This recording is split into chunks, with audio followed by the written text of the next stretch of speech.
चलो इसको थोड़ा डिटेल में समझते हैं। प्री कॉलोनियल शहर जैसे सूरत और मसूलीपट्टनम ट्रेड और ट्रेडिशनल क्राफ्ट्स के लिए फेमस थे, लेकिन नए कॉलोनियल शहर बॉम्बे, कैलकाटा, मद्रास सिंपल भाषा में समझे तो लिबरलाइजेशन ने प्राइवेट कंपनीज के लिए रूल्स आसान कर दिए।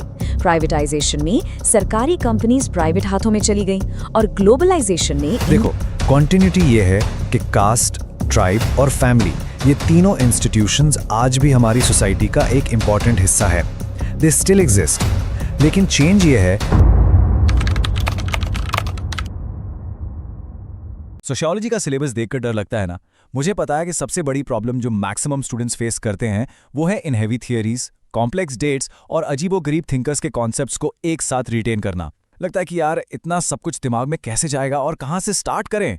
कंफ्यूजिंग लगता है, राइट? बट टेंशन लेने की बिल्कुल जरूरत नहीं है। इस वीडियो के बाद आपके सारे कॉन्सेप्ट एकदम क्रिस्टल क्लियर होने वाले हैं, जिससे आप सीयूईटी में फुल स्कोर कर पाओ। हेलो बच्चों, आपका स्वागत है एडू मास्टरी में, जहां आपके सारे कॉन्सेप्ट एकदम इजी वे में क्लियर होते हैं। और हाँ, सारे स्टडी मटेरियल के लिए आप हमारी व्हाट्सएप कम्युनिटी ज्वाइन कर सकते हैं। Link is in comment pin box. जरा सोचो, जब आप हिस्ट्री पढ़ते हो तो आपको बुक से पता चलता है कि पहले क्या हुआ था, लेकिन सोशियोलॉजी के केस में आप पैदा होते ही स्टूडेंट बन जाते हो। स्कूल जाने से, टेक्स्ट बुक खोलने से बहुत पहले आपने सोसाइटी के रूल्स सीख लिए थे। बड़ों की रिस्पेक्ट करनी है, छोटों से प्यार से बात करनी है, फैमिली के ट्रेडिशंस क्या हैं, ये सब आपको किसी ने क्लासरूम में नहीं सिखाया, राइट? ये आपने अपने आसपास से, अपनी फैमिली और कम्युनिटी से एब्जॉर्ब किया है। और ये जो सारी नॉलेज है, जो हमने बस जीते जीते ऑब्जर्व करके सीख ली है, इसी को हम कहते हैं कॉमन सेंस। ये हमारा एक बिल्ट इन गाइड है जो हमें सोशल वर्ल्ड में नेविगेट करना सिखाता है।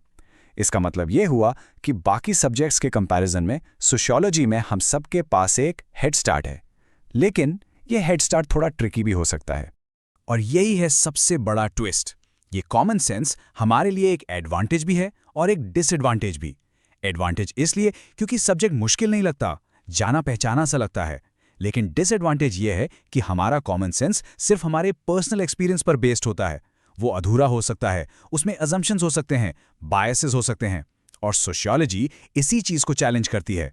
वो हमसे कहती है कि रुको, सिस्टमैटिक स्टडी करो, एविडेंस ढूंढो और अलग अलग व्यू पॉइंट से चीजों को समझो, सिर्फ अपनी नजरों से नहीं। पता है, सोशियोलॉजी पढ़ने का पहला स्टेप लर्निंग नहीं बल्कि अनलर्निंग होता है। मतलब जो हम पहले से मानकर बैठे हैं उसको थोड़ा साइड में रखना पड़ता है, ताकि हम सोसाइटी को एक फ्रेश पर्सपेक्टिव से देख सकें। क्योंकि सोशियोलॉजी सिर्फ कॉमन सेंस का फैंसी नाम नहीं है, ये एक सिस्टमैटिक, एक साइंटिफिक तरीका है, एक मेथड है जिससे हम समझते हैं कि सोसाइटी एक्चुअली में काम कैसे करती है, ना कि जैसा हमें लगता है कि वो काम करती है। तो सबसे मिलेगा क्या? सोशियोलॉजी हमें एक सुपर पावर देती है, चीजों को अलग अलग नजरिए से देखने की पावर। और सबसे इंपॉर्टेंट, ये हमें हमारी पर्सनल ट्रबल्स को बड़े सोशल इश्यूज से कनेक्ट करना सिखाती है।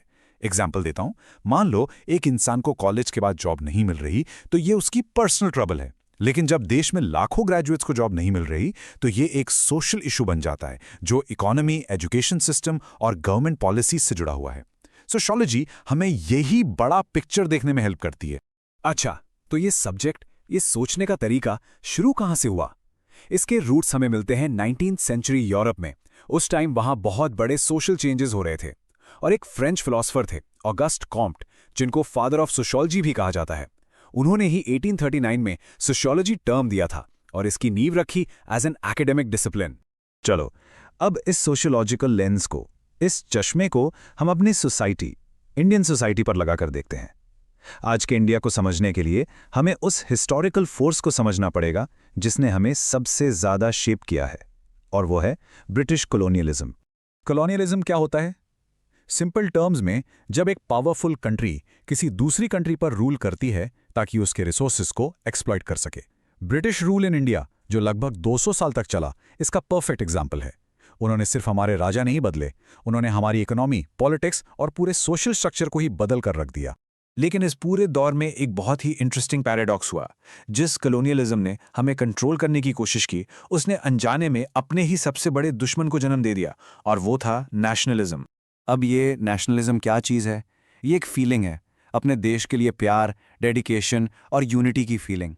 ब्रिटिश रूल के टाइम अलग अलग रिलीजन, कास्ट और रीजन के लोगों का दुश्मन एक ही था, और इसी शेयर्ड स्ट्रगल ने, इसी कॉमन दुख ने हम सबके अंदर एक नई आइडेंटिटी पैदा की। इसने इतनी डाइवर्स पॉपुलेशन को एक साथ ला दिया और नेशनलिज्म की आग जलाई, जो आगे जाकर आज़ादी की लड़ाई का सबसे बड़ा हथियार बनी। और पता है, कॉलोनियलिज्म का एक अनइंटेंडेड साइड इफेक्ट और भी था। ब्रिटिशर्स ने अपने लिए जो एजुकेशन सिस्टम और जॉब्स क्रिएट किए, उससे एक नया सोशल ग्रुप पैदा हुआ, the educated urban middle class. ये वो लोग थे जिन्होंने लिबर्टी, डेमोक्रेसी जैसे आइडियाज के बारे में पढ़ा और आगे चलकर यही लोग फ्रीडम स्ट्रगल के लीडर्स बने। इन्होंने ही नेशनलिज्म के मैसेज को देश के कोने-कोने तक पहुंचाया। और ये सब हमें लाता है इंडियन सोसाइटी के सबसे इंपॉर्टेंट कैरेक्टरिस्टिक पर। एक लाइन जो आपने हजारों बार सुनी होगी, लेकिन जिसे सोशियोलॉजिकली समझना बहुत जरूरी है, यूनिटी इन डाइवर्सिटी। इंडिया सच में एक प्लूरलिस्टिक सोसाइटी है। यहाँ हजारों भाषाएं हैं, दुनिया के लगभग सारे बड़े रिलीजन्स हैं, एक कॉम्प्लेक्स कास्ट स्ट्रक्चर है और गिनती नहीं हो सकती इतने रीजनल कल्चर्स और ट्रेडिशंस हैं। इतनी ज्यादा डाइवर्सिटी पूरी दुनिया में कहीं नहीं है। लेकिन इतने डिफरेंसेस के बावजूद एक कॉमन धागा है, एक शेयर्ड आइडेंटिटी है जो हम सबको जोड़ती है, और यही हमारी सबसे बड़ी ताकत है। तो चलो एक क्विक रिवीजन करते हैं। हमने शुरू किया कॉमन सेंस से, जो हम सबके पास है। फिर हमने उसको सोशियोलॉजी के सिस्टमैटिक अप्रोच से कंपेयर किया। फिर हमने इस नए लेंस से देखा कि कैसे कॉलोनियलिज्म ने नेशनलिज्म को जन्म दिया। और एंड में हमने इंडिया के कोर प्रिंसिपल को समझा, यूनिटी इन डाइवर्सिटी। देखा कितना सिंपल है। तो अब जब आपके पास ये सोशियोलॉजिकल टूल्स हैं, मैं आपको एक सवाल के साथ छोड़ना चाहता हूं। अपने इस नए पर्सपेक्टिव से सोचिए, आपके हिसाब से आज इंडिया का सबसे बड़ा सोशल चैलेंज क्या है? इस सवाल पर जरूर सोचना, और अगर इस पर डिस्कस करना चाहते हो या इस टॉपिक से रिलेटेड नोट्स और मटेरियल चाहिए तो हमारी व्हाट्सएप कम्युनिटी ज्वाइन कर लो। लिंक पिन कमेंट में है। मिलते हैं अगले एक्सप्लेनर में। हेलो स्टूडेंट्स, चलो आज सोशियोलॉजी का एक बहुत ही इंटरेस्टिंग और इंपॉर्टेंट चैप्टर शुरू करते हैं, the demographic structure of Indian society. आपने कभी सोचा है कि इंडिया की इतनी बड़ी पॉपुलेशन, जिसके बारे में हम हमेशा सुनते रहते हैं, ये आखिर हमारे लिए एक एडवांटेज है या फिर एक डिसएडवांटेज? चलो आज इस क्वेश्चन का आंसर ढूंढने की कोशिश करते हैं। देखो, अक्सर हमारे दिमाग में एक बात डाल दी जाती है कि इंडिया की बड़ी पॉपुलेशन ही सारी प्रॉब्लम्स की जड़ है। लेकिन क्या ये पूरा सच है या इसके पीछे कोई और स्टोरी भी है? Let's challenge this common belief और देखते हैं कि फैक्ट्स और थियरीज आखिर कहते क्या हैं। तो इस चैप्टर को आसानी से समझने के लिए हम इन टॉपिक्स को एक एक करके कवर करेंगे। हम डेमोग्राफी के बेसिक्स से शुरू करेंगे, फिर कुछ इंपॉर्टेंट थियरीज, इंडिया की पॉपुलेशन की कहानी, इसका स्ट्रक्चर, सोशल इश्यूज और आखिर में इंडिया की पॉपुलेशन पॉलिसी को समझेंगे। सब कुछ कवर होगा, बिल्कुल बोर्ड एग्जाम्स के पैटर्न से। Okay, so first things first, ये डेमोग्राफी आखिर है क्या? सुनने में थोड़ा सा टेक्निकल लग सकता है, but I promise you it's a very simple and powerful idea. So demography word दो ग्रीक वर्ड से बना है, डेमोज जिसका मतलब है पीपल यानी लोग, और ग्राफीन जिसका मतलब है टू डिस्क्राइब। तो basically it's the systematic study of population. कितने लोग पैदा हो रहे हैं, कितने मर रहे हैं, कहाँ से कहाँ माइग्रेट कर रहे हैं, ये सब कुछ डेमोग्राफी के अंडर आता है। It's like creating a detailed report card of a countries population. अब देखो, डेमोग्राफी के दो पार्ट्स हैं। एक है फॉर्मल डेमोग्राफी, जो सिर्फ नंबर्स का गेम है, ये व्हाट बताती है। फॉर एग्जाम्पल, बर्थ रेट 20 है, बस फैक्ट। लेकिन हम सोशियोलॉजी के स्टूडेंट्स हैं, तो हमारे लिए सोशल डेमोग्राफी ज़्यादा इंपॉर्टेंट है। ये वाई पूछती है, बर्थ रेट 20 क्यों है? क्या इसके पीछे सोशल रीजंस हैं, इकोनॉमिक रीजंस हैं या कल्चरल रीजंस हैं? हम नंबर्स के पीछे की स्टोरी को समझते हैं। चलो अब दो ऐसी सुपर इंपॉर्टेंट थियरीज डिस्कस करते हैं जो पॉपुलेशन स्टडीज का फाउंडेशन है। इन्हें अच्छे से समझना, क्योंकि इन पर एग्जाम्स में डायरेक्ट क्वेश्चंस आते हैं। 18वीं सेंचुरी में एक इंग्लिश स्कॉलर थे, थॉमस मैल्थस। उन्होंने एक ऐसी थियरी दी जो आज तक डिस्कस होती है। उनका सिंपल सा आर्गुमेंट था कि इंसानों की पॉपुलेशन बढ़ने की स्पीड हमारी खाना उगाने की स्पीड से हमेशा बहुत ज़्यादा होती है। माल्थस ने कहा कि पॉपुलेशन ज्योमेट्रिकली बढ़ती है। सोचो, 2 से 4, 4 से 8, 8 से 16, एकदम रॉकेट की स्पीड से डबल होती जाती है। जबकि हमारा फूड प्रोडक्शन अरिथमेटिकली बढ़ता है, यानी 2, 4, 6, 8, धीरे धीरे। अब आप ही सोचो, एक तरफ रॉकेट है और दूसरी तरफ एक साइकिल, रेस कौन जीतेगा? Obviously population. और इसका रिजल्ट होगा हमेशा रिसोर्सेज की कमी, गरीबी और भुखमरी। मैल्थस के हिसाब से इस प्रॉब्लम के बस दो ही सॉल्यूशंस हैं। एक है प्रिवेंटिव चेक्स, जहां इंसान खुद कंट्रोल करे, जैसे शादी देर से करना, और अगर हम नहीं सुधरेंगे तो नेचर पॉजिटिव चेक्स यूज करेगी, जैसे फैमिन यानी अकाल, फ्लड्स और डिजीजेस। एक तरह से मैल्थस कह रहे थे, या तो हम खुद को कंट्रोल कर लें या फिर नेचर हमें कंट्रोल करेगी और वो बहुत ब्रूटल तरीके से करेगी। लेकिन मैल्थस की थ्योरी हर जगह सच साबित नहीं हुई। क्यों? क्योंकि उन्होंने टेक्नोलॉजी की पावर को अंडर एस्टिमेट किया। यूरोप में देखा गया कि इकोनॉमिक ग्रोथ से पॉपुलेशन ग्रोथ को पीछे छोड़ा जा सकता है, और इसी ऑब्जर्वेशन से एक नई और ज़्यादा होपफुल थ्योरी सामने आई, the theory of demographic transition. ये थ्योरी पॉपुलेशन चेंज को 3 स्टेजेस में देखती है। स्टेज 1, अंडर डेवलप्ड सोसाइटीज, जहां बर्थ रेट भी हाई है और डेथ रेट भी हाई है, इसलिए पॉपुलेशन ग्रोथ स्लो है। फिर आता है स्टेज 2, यानी पॉपुलेशन एक्सप्लोजन का स्टेज। यहां बेटर हेल्थ केयर की वजह से डेथ रेट तो नीचे गिर जाता है, लेकिन लोगों की सोच, उनके कस्टम्स इतनी जल्दी नहीं बदलते, तो बर्थ रेट हाई रहता है। High birth rate and low death rate, इसका रिजल्ट रैपिड पॉपुलेशन ग्रोथ, और इंडिया इस स्टेज का परफेक्ट एग्जाम्पल है। फाइनली स्टेज 3, डेवलप्ड सोसाइटीज, जहां एजुकेशन और प्रोग्रेस के कारण बर्थ रेट भी गिर जाता है और पॉपुलेशन स्टेबल हो जाती है। ओके, तो अब इन दोनों थ्योरीज को इंडिया के कॉन्टेक्स्ट में अप्लाई करके देखते हैं। और इसके लिए हमारा सबसे रिलायबल सोर्स ऑफ इन्फॉर्मेशन क्या है? The census of India. India में सेंसस यानी जनगणना ब्रिटिश एरा से हो रही है। 1881 से ये हर 10 साल में रेगुलरली कंडक्ट की जा रही है। लेकिन इस पूरी जर्नी में साल 1921 एक अहम मोड़ था, एक टर्निंग पॉइंट, जिसे द ग्रेट डिवाइड के नाम से भी जाना जाता है। 1911 से 1921 के बीच for the first and only time in our history India की पॉपुलेशन बढ़ने के बजाय कम हो गई बाय -0.31%। इसका सबसे बड़ा रीजन था 1918-19 में आई इन्फ्लुएंजा एपिडेमिक, जिसे स्पेनिश फ्लू भी कहते हैं, जिसमें इंडिया में लगभग 1.25 करोड़ लोगों की जान चली गई थी। 1921 के बाद क्या बदला? बेटर हेल्थ केयर की वजह से डेथ रेट तेजी से नीचे आया, लेकिन बर्थ रेट हाई ही बना रहा। बर्थ रेट और डेथ रेट के बीच ये जो गैप बढ़ता गया, वही इंडिया में पॉपुलेशन एक्सप्लोजन का कारण बना। Essentially, this was India's entry into stage 2 of the demographic transition theory. देखो, पॉपुलेशन का सिर्फ साइज ही नहीं, उसका स्ट्रक्चर भी बहुत इंपॉर्टेंट होता है। मतलब हमारी पॉपुलेशन में यंग लोग कितने हैं, बुजुर्ग कितने हैं, मेल फीमेल रेशियो क्या है, ये सब फैक्टर्स किसी भी देश के डेवलपमेंट के लिए बहुत क्रूशियल होते हैं। और यहाँ आती है इंडिया की सबसे बड़ी ताकत, आ यंग पॉपुलेशन। हमारे पास दुनिया की सबसे बड़ी वर्किंग एज पॉपुलेशन है, यानी 15 से 64 साल के लोग। इसका मतलब है कि काम करने वाले लोग डिपेंडेंट लोगों से, यानी बच्चों और बुजुर्गों से ज्यादा हैं। इसी एडवांटेज को कहते हैं डेमोग्राफिक डिविडेंड। सोचो, ये एक गोल्डन अपॉर्चुनिटी है, एक लिमिटेड टाइम ऑफर, जिसे इंडिया बहुत तेजी से इकोनॉमिक ग्रोथ अचीव कर सकता है। लेकिन एक बात हमेशा याद रखना, ये एक पोटेंशियल है, गारंटी नहीं है। अगर हमने इसे सही से यूज नहीं किया तो ये मौका हाथ से निकल जाएगा। तो सवाल यह है कि ये डिविडेंड फायदा है या बोझ? ये डिविडेंड एक एसेट तभी बनेगा जब हम अपने यूथ को अच्छी एजुकेशन, हेल्थ केयर, स्किल्स और सबसे इंपॉर्टेंट जॉब्स दे पाएं। अगर हम ऐसा नहीं कर पाए तो यही डेमोग्राफिक डिविडेंड एक डेमोग्राफिक डिजास्टर में भी बदल सकता है। अब बात करते हैं एक ऐसी सोशल प्रॉब्लम की जो इंडिया के लिए एक बहुत बड़ी चिंता का विषय है, the declining sex ratio. India में हर 1000 मेल्स के कंपैरिजन में फीमेल्स का नंबर कंसिस्टेंटली कम रहा है। और इसके पीछे कोई बायोलॉजिकल रीजन नहीं है, बल्कि हमारे सोसाइटी के डीप रूटेड पेट्रियार्कल माइंडसेट, बेटा पाने की चाहत और इसके नतीजे जैसे सेक्स सिलेक्टिव अबॉर्शन और लड़कियों की निग्लेक्ट है। तो इतनी बड़ी और डाइवर्स पॉपुलेशन को मैनेज करने के लिए इंडियन गवर्नमेंट ने ओवर द इयर्स क्या पॉलिसीज बनाई हैं? चलो, इंडिया की पॉपुलेशन पॉलिसी की एवोल्यूशन को देखते हैं। इंडिया शायद दुनिया का पहला देश था जिसने officially national family planning programme launch किया। शुरू में फोकस अवेयरनेस पर था, लेकिन 1975-77 की इमरजेंसी के दौरान इस प्रोग्राम को बहुत क्रिटिसिज्म झेलनी पड़ी, क्योंकि इसमें जबरदस्ती नसबंदी यानी फोर्स्ड स्टेरिलाइजेशंस जैसे कोअर्सिव मेथड्स यूज किए गए। इसके बाद गवर्नमेंट ने अपना अप्रोच बदला और प्रोग्राम का नाम नेशनल फैमिली वेलफेयर प्रोग्राम कर दिया। अब फोकस जबरदस्ती पर नहीं, बल्कि वेलफेयर और लोगों की चॉइस पर किया गया। तो चलो एक क्विक रिवीजन करते हैं। इस पूरे डिस्कशन से हमारे की टेकअवेज क्या हैं? हमने डेमोग्राफी का मीनिंग समझा, माल्थस की वार्निंग और डेमोग्राफिक ट्रांजिशन की होप को देखा।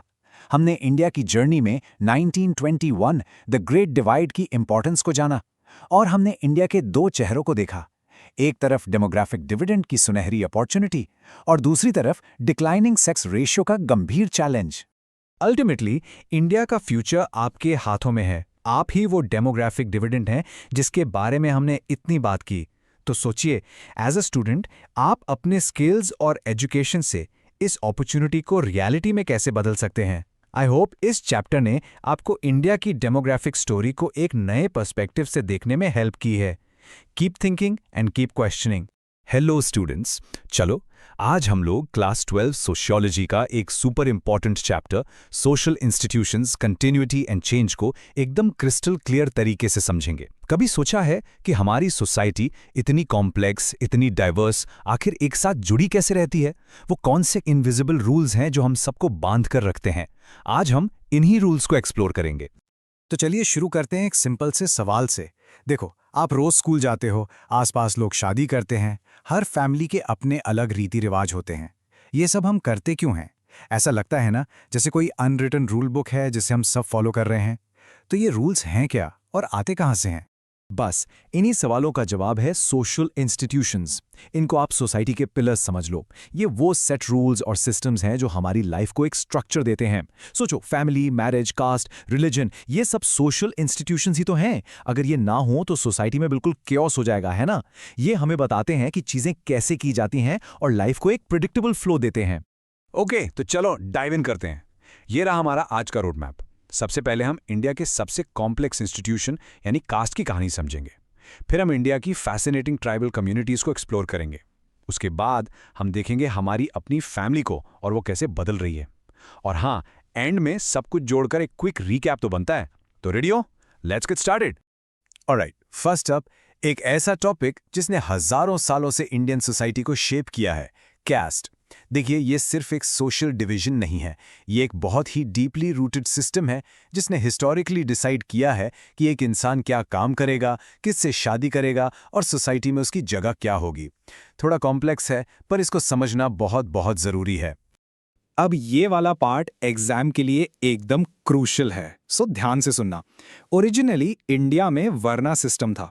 ये आपके काम यानी आपके कर्मा पर बेस्ड था। और पता है, ये काफ़ी फ्लेक्सिबल था। मान लो एक किसान का बेटा बहुत बड़ा स्कॉलर बन गया तो वो एज अ ब्राह्मण रिस्पेक्ट पा सकता था। बट ओवर टाइम ये सिस्टम जाति में बदल गया और जाति आपके जन्म यानी बर्थ पर बेस्ड है। और ये सिस्टम बहुत ही रिजिड है। मतलब आप जिस जाति में पैदा हुए, आपकी आइडेंटिटी उससे जुड़ जाती है। तो इस जाति सिस्टम के मेन फीचर्स क्या हैं? चलो देखते हैं। पहला, ये बाय बर्थ डिसाइड होता है, सिंपल। दूसरा, इसमें एक फिक्स्ड हायरार्की है, एक लैडर जैसा, जिसमें कुछ जातियों को ऊपर और कुछ को नीचे माना जाता है। तीसरा, मैरिज के बहुत स्ट्रिक्ट रूल्स हैं जिसे हम एंडोगमी कहते हैं, मतलब शादी अपनी ही जाति में करो। फिर खान पान और सोशल इंटरेक्शन के भी नियम होते थे। और हिस्टोरिकली आपका काम भी, वो भी हेरिडिटरी था। जो आपके पुरखे करते आए हैं वही आपको करना होता था। एक बात हमेशा याद रखना, कास्ट सिस्टम हमेशा से ऐसा नहीं था जैसा आज है। ये टाइम के साथ काफी इवॉल्व हुआ है। देखो, एंशिएंट इंडिया में फ्लेक्सिबल वर्ना सिस्टम था। फिर पोस्ट वैदिक एरा आते आते जाति सिस्टम बर्थ बेस्ड और रिजिड हो गया। फिर आए ब्रिटिशर्स कॉलोनियल पीरियड में, जिसने इन आइडेंटिटीज को और भी सॉलिड बना दिया। और आज कंटेम्पररी इंडिया में भले ही हम इस सिस्टम को चैलेंज कर रहे हैं, ये अलग अलग नए फॉर्म्स में जिंदा है। जब ब्रिटिशर्स इंडिया आए तो उन्होंने एफिशिएंट एडमिनिस्ट्रेशन के नाम पर सेंसस शुरू किया। सोचो, फॉर द फर्स्ट टाइम जातियों को ऑफिशियली काउंट किया गया, उन्हें कैटेगराइज किया गया और उनकी रैंकिंग की गई। यह उनकी डिवाइड एंड रूल पॉलिसी का भी एक हिस्सा था। बट इसका रिजल्ट ये हुआ कि लोगों के मन में अपनी जाति की आइडेंटिटी और भी गहरी हो गई और भी पक्की हो गई। इस प्रोसेस ने सिस्टम को और ज्यादा रिजिड बना दिया। अब आज के इंडिया में कास्ट से जुड़े दो बहुत इंपॉर्टेंट कॉन्सेप्ट समझने हैं, ध्यान देना। पहला है संस्कृताइजेशन। ये term famous sociologist M.N. Srinivas ने दिया था। इसमें होता क्या है कि लोअर कास्ट ग्रुप्स अपनी सोशल स्टैंडिंग को इम्प्रूव करने के लिए अपर कास्ट्स के रीति रिवाज, उनके रिचुअल्स और प्रैक्टिसेस को अडॉप्ट करने की कोशिश करते हैं, जैसे वेजिटेरियन बन जाना या कुछ खास फेस्टिवल्स मनाना। ये कास्ट सिस्टम के अंदर रहते हुए ही ऊपर जाने का एक तरीका है। और दूसरा इंपॉर्टेंट कॉन्सेप्ट है डोमिनेंट कास्ट का। ये कौन है? ये वो जाति है जिसके पास एक पर्टिकुलर रीजन में 3 चीजें होती हैं। 1. अ लार्ज पॉपुलेशन, बहुत सारे लोग। 2. लैंड ओनरशिप यानी इकोनॉमिक पावर। और 3. Political power. इनकी न्यूमेरिकल स्ट्रेंथ और इकोनॉमिक पावर की वजह से ये उस रीजन की पॉलिटिक्स और सोशल लाइफ में बहुत इन्फ्लुएंशियल हो जाते हैं। जैसे आपने सुना होगा हरियाणा और वेस्टर्न यूपी में जाट्स या आंध्र प्रदेश में रेड्डीज और कम्मास। और ये हमें आज के इंडिया के एक बहुत ही इंटरेस्टिंग पैराडॉक्स पर लाता है। देखो, शहरों में अपर क्लासेस के लिए कास्ट अक्सर इनविजिबल होती जा रही है।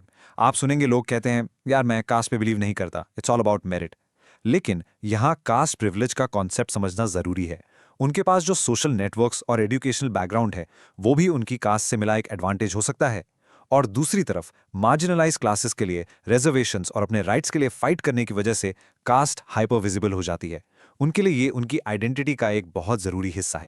तो हमने देखा कि कास्ट सिस्टम हायरार्की पर बेस्ड है, but what about those communities जो हिस्टोरिकली इस सिस्टम से बाहर रही हैं?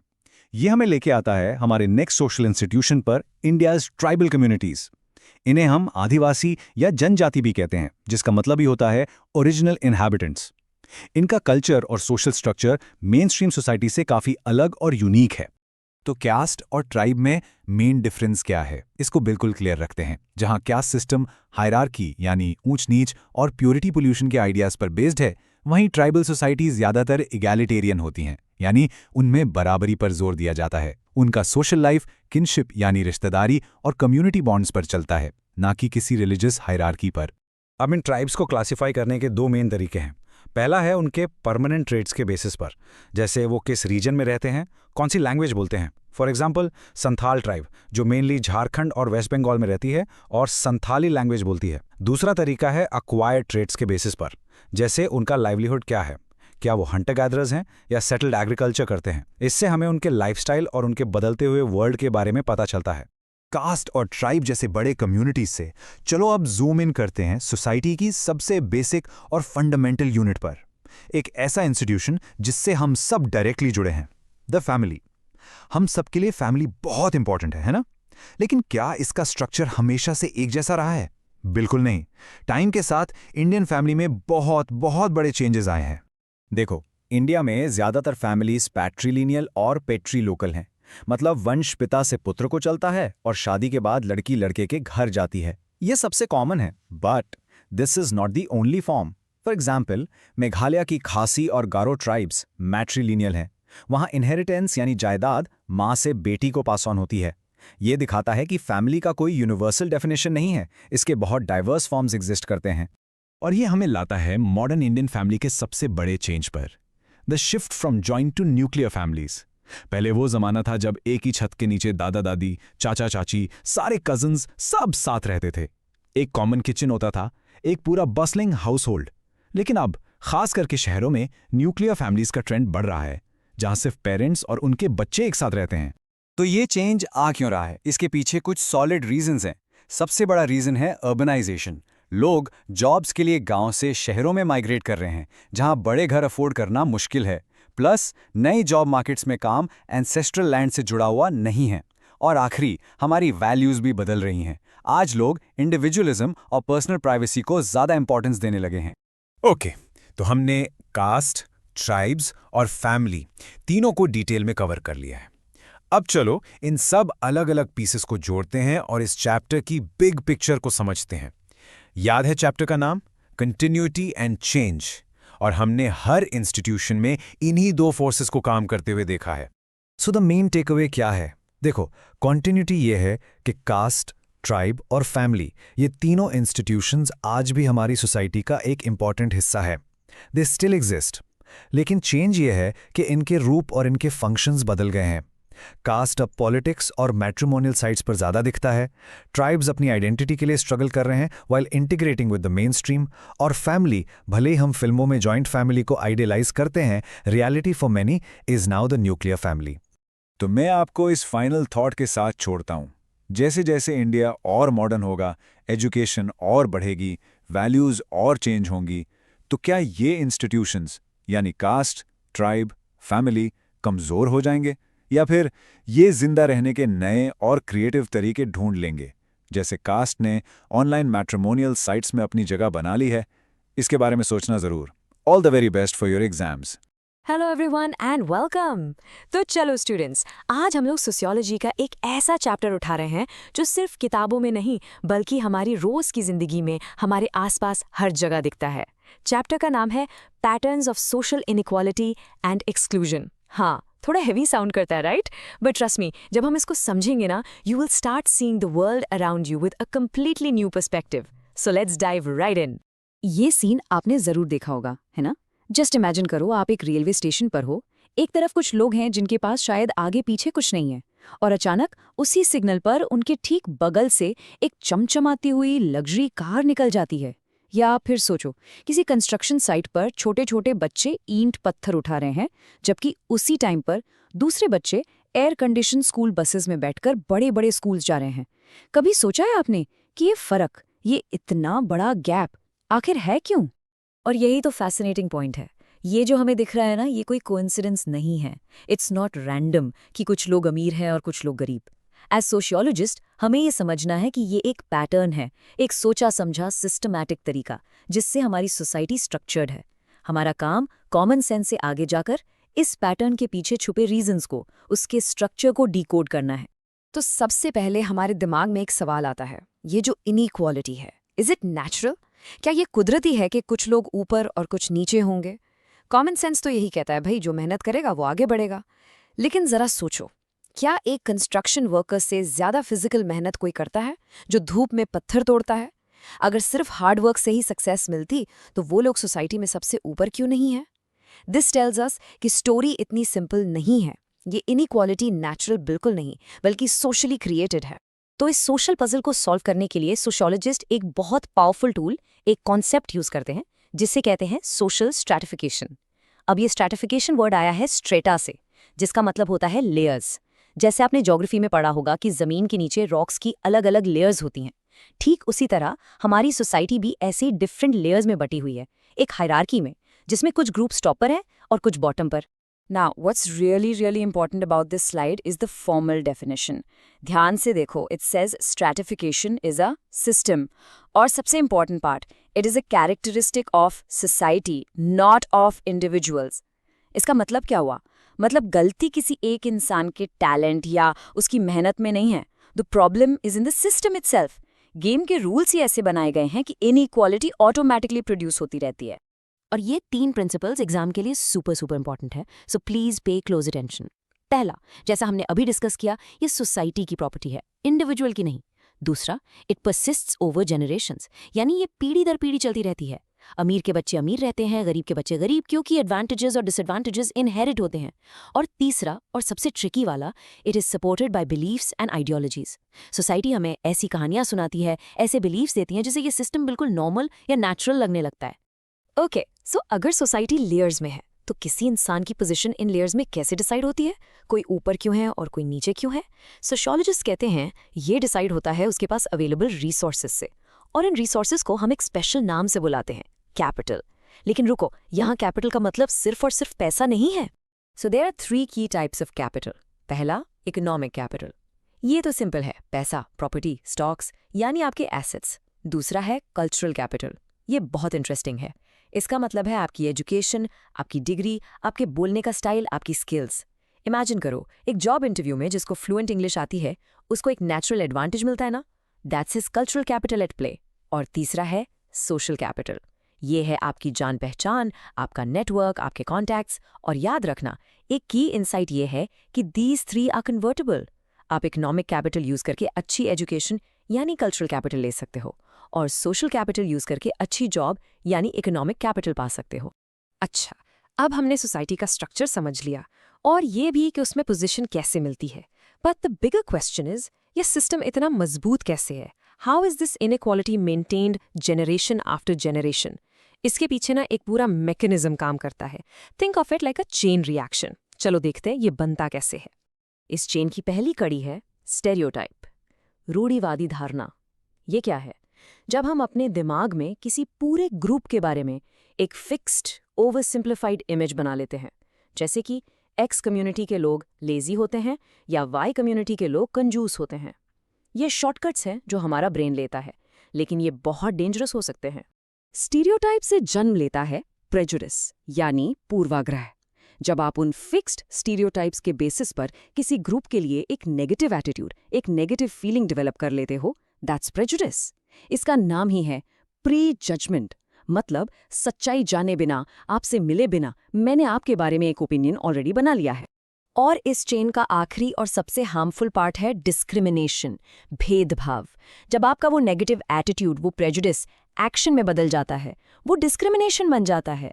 जब आप उस एक्स कम्युनिटी के इंसान को अपने प्रेजुडिस की वजह से जॉब नहीं देते या घर रेंट पर नहीं देते, that very act is discrimination. और इन सबका अल्टीमेट रिजल्ट क्या होता है? सोशल एक्सक्लूजन, यानी सामाजिक बहिष्कार। ये एक ऐसी सिचुएशन है जहां लोगों या पूरे ग्रुप्स को उन अपॉर्चुनिटीज, रिसोर्सेज और राइट्स से सिस्टमैटिकली दूर रखा जाता है जो बाकी सबको मिल रहे हैं। एंड दिस वर्ड इज की, सिस्टमैटिक। ये एक्सीडेंट नहीं है, इट्स एक्सक्लूजन बाय डिजाइन। उन्हें जानबूझकर सिस्टम से बाहर रखा जाता है। चलो इसको अच्छे से समझने के लिए जेंडर का एग्जाम्पल लेते हैं।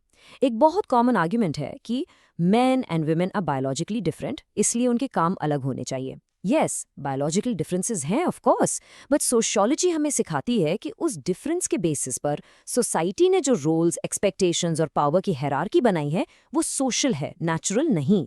एक fantastic example that brilliantly illustrates this is the matrilineal Nayar family of Kerala. वहाँ वंश और प्रॉपर्टी माँ से बेटी को मिलती है। अगर जेंडर रोल्स नेचुरल होते तो दुनिया में हर जगह सेम होते ना। दिस प्रूव्स कि सोसाइटल रोल्स हम बनाते हैं और वो अलग अलग हो सकते हैं। तो इतना सब कुछ जानने के बाद दिमाग में एक होपलेसनेस आ सकती है कि क्या ये सिस्टम इतना पावरफुल है कि इसे बदला ही नहीं जा सकता? Is it permanent? Well, the answer is a clear no. क्योंकि सिस्टम इंसानों ने बनाया है तो इंसान इसे चैलेंज भी कर सकते हैं। और हमारी कंट्री में स्टेट ने और बहुत से सोशल ग्रुप्स ने इसके खिलाफ इंपॉर्टेंट कदम उठाए हैं। Here are some of the key initiatives, and हाँ, ये आपके एग्जाम्स के लिए भी बहुत इंपॉर्टेंट है। SC, ST और OBCs के लिए रिजर्वेशन पॉलिसीज, ताकि उन्हें एजुकेशन और जॉब्स में एक लेवल प्लेइंग फील्ड मिल सके। हमारे कॉन्स्टिट्यूशन का आर्टिकल 17 जो अनटचेबिलिटी यानी छुआछूत को एक क्राइम डिक्लेयर करता है। फिर 93rd अमेंडमेंट जिससे OBCs को हायर एजुकेशन में रिजर्वेशन मिला। और इन सरकारी कोशिशों के साथ साथ दलित सोशल मूवमेंट्स ने अपने राइट्स के लिए जो आवाज़ उठाई है उसका बहुत बड़ा रोल रहा है। तो चलिए एक बार जल्दी से अपनी आज की जर्नी को रिवाइज करते हैं। We started by observing inequality in our daily lives. फिर हमने समझा कि ये नेचुरल नहीं बल्कि सोशल स्ट्रैटिफिकेशन का रिजल्ट है।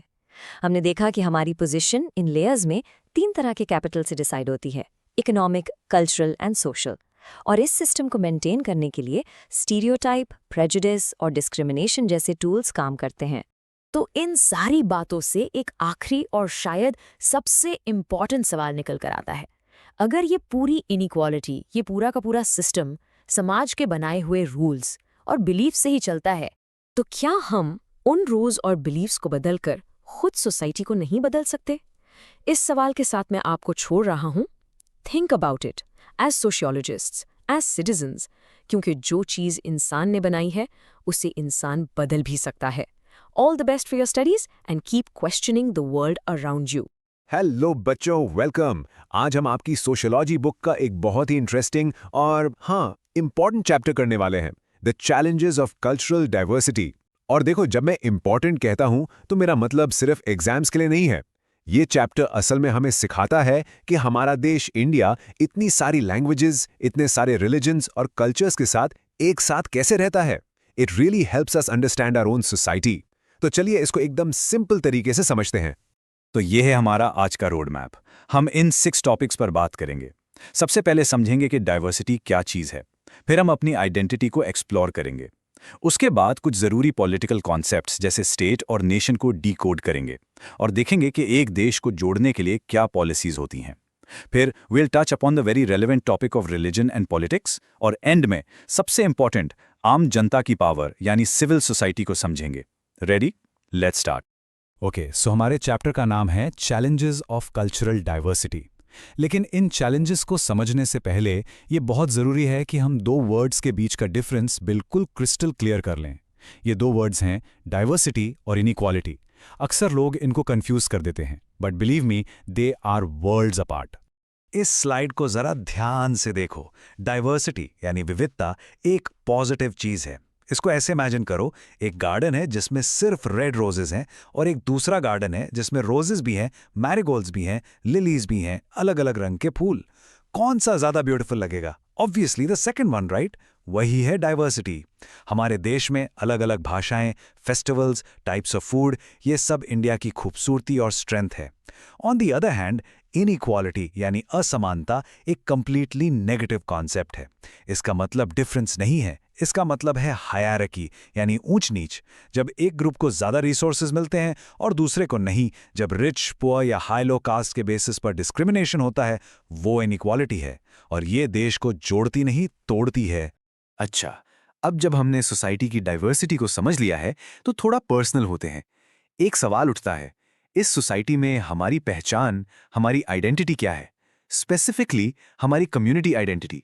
क्या ये वो है जिसे हम चुनते हैं या फिर ये वो है जो हमें जन्म से ही मिल जाती है?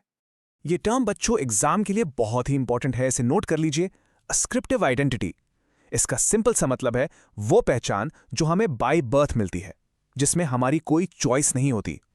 सोचो, क्या आपने डिसाइड किया था कि आप किस फैमिली में पैदा होंगे, किस कम्युनिटी में, किस रिलीजन में? नहीं ना। ये पहचान इस बात पर बेस्ड है कि आप क्या हैं, इस बात पर नहीं कि आप क्या बने हैं। जैसे आप यहाँ देख सकते हैं, आपकी फैमिली, कम्युनिटी, रिलीजन, आपकी मदर टंग, ये सब अस्क्रिप्टिव आइडेंटिटीज के परफेक्ट एग्जाम्पल्स हैं। इनके लिए आपको कोई एफर्ट नहीं करना पड़ता। इसका ठीक ऑपोजिट होता है एक्वायर्ड आइडेंटिटी, जैसे एक डॉक्टर बनना, एक क्रिकेटर बनना या एक आर्टिस्ट बनना।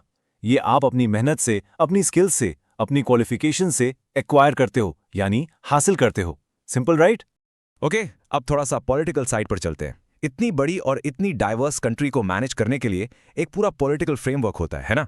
इस फ्रेमवर्क को समझने के लिए हमें 3 कॉन्सेप्ट्स बिल्कुल क्रिस्टल क्लियर होने चाहिए: स्टेट, नेशन और नेशन स्टेट। ये सुनने में काफी सिमिलर लगते हैं, पर ट्रस्ट मी, इनके मीनिंग्स में बहुत फर्क है। ये definition famous sociologist max weber ने दी थी और ये याद रखना काफ़ी हेल्पफुल है। वेबर कहते हैं कि स्टेट एक ऐसी बॉडी है जिसका एक पर्टिकुलर एरिया में लेजिटिमेट फोर्स पर मोनोपोली है। सिंपल शब्दों में, सरकार या गवर्नमेंट। मोनोपोली का मतलब सिर्फ और सिर्फ स्टेट के पास लीगली ये राइट है कि वो फोर्स यूज कर सके, पुलिस के थ्रू, आर्मी के थ्रू, ताकि लॉ एंड ऑर्डर मेंटेन हो, और किसी के पास ये लीगल राइट नहीं है। तो यहां देखो, स्टेट एक पॉलिटिकल और लीगल चीज है। इसको कंप्यूटर के हार्डवेयर की तरह समझो। गवर्नमेंट, उसकी पुलिस, आर्मी, कोर्ट्स एक डिफाइंड टेरिटरी। लेकिन नेशन हार्डवेयर नहीं, ये सॉफ्टवेयर है। ये एक फीलिंग है, एक कम्युनिटी है, लोगों का एक ग्रुप जिनके बीच एक सेंस ऑफ बिलोंगिंग, एक वी फीलिंग होती है। हम सब इंडियन हैं, ये जो फीलिंग है, ये नेशन है।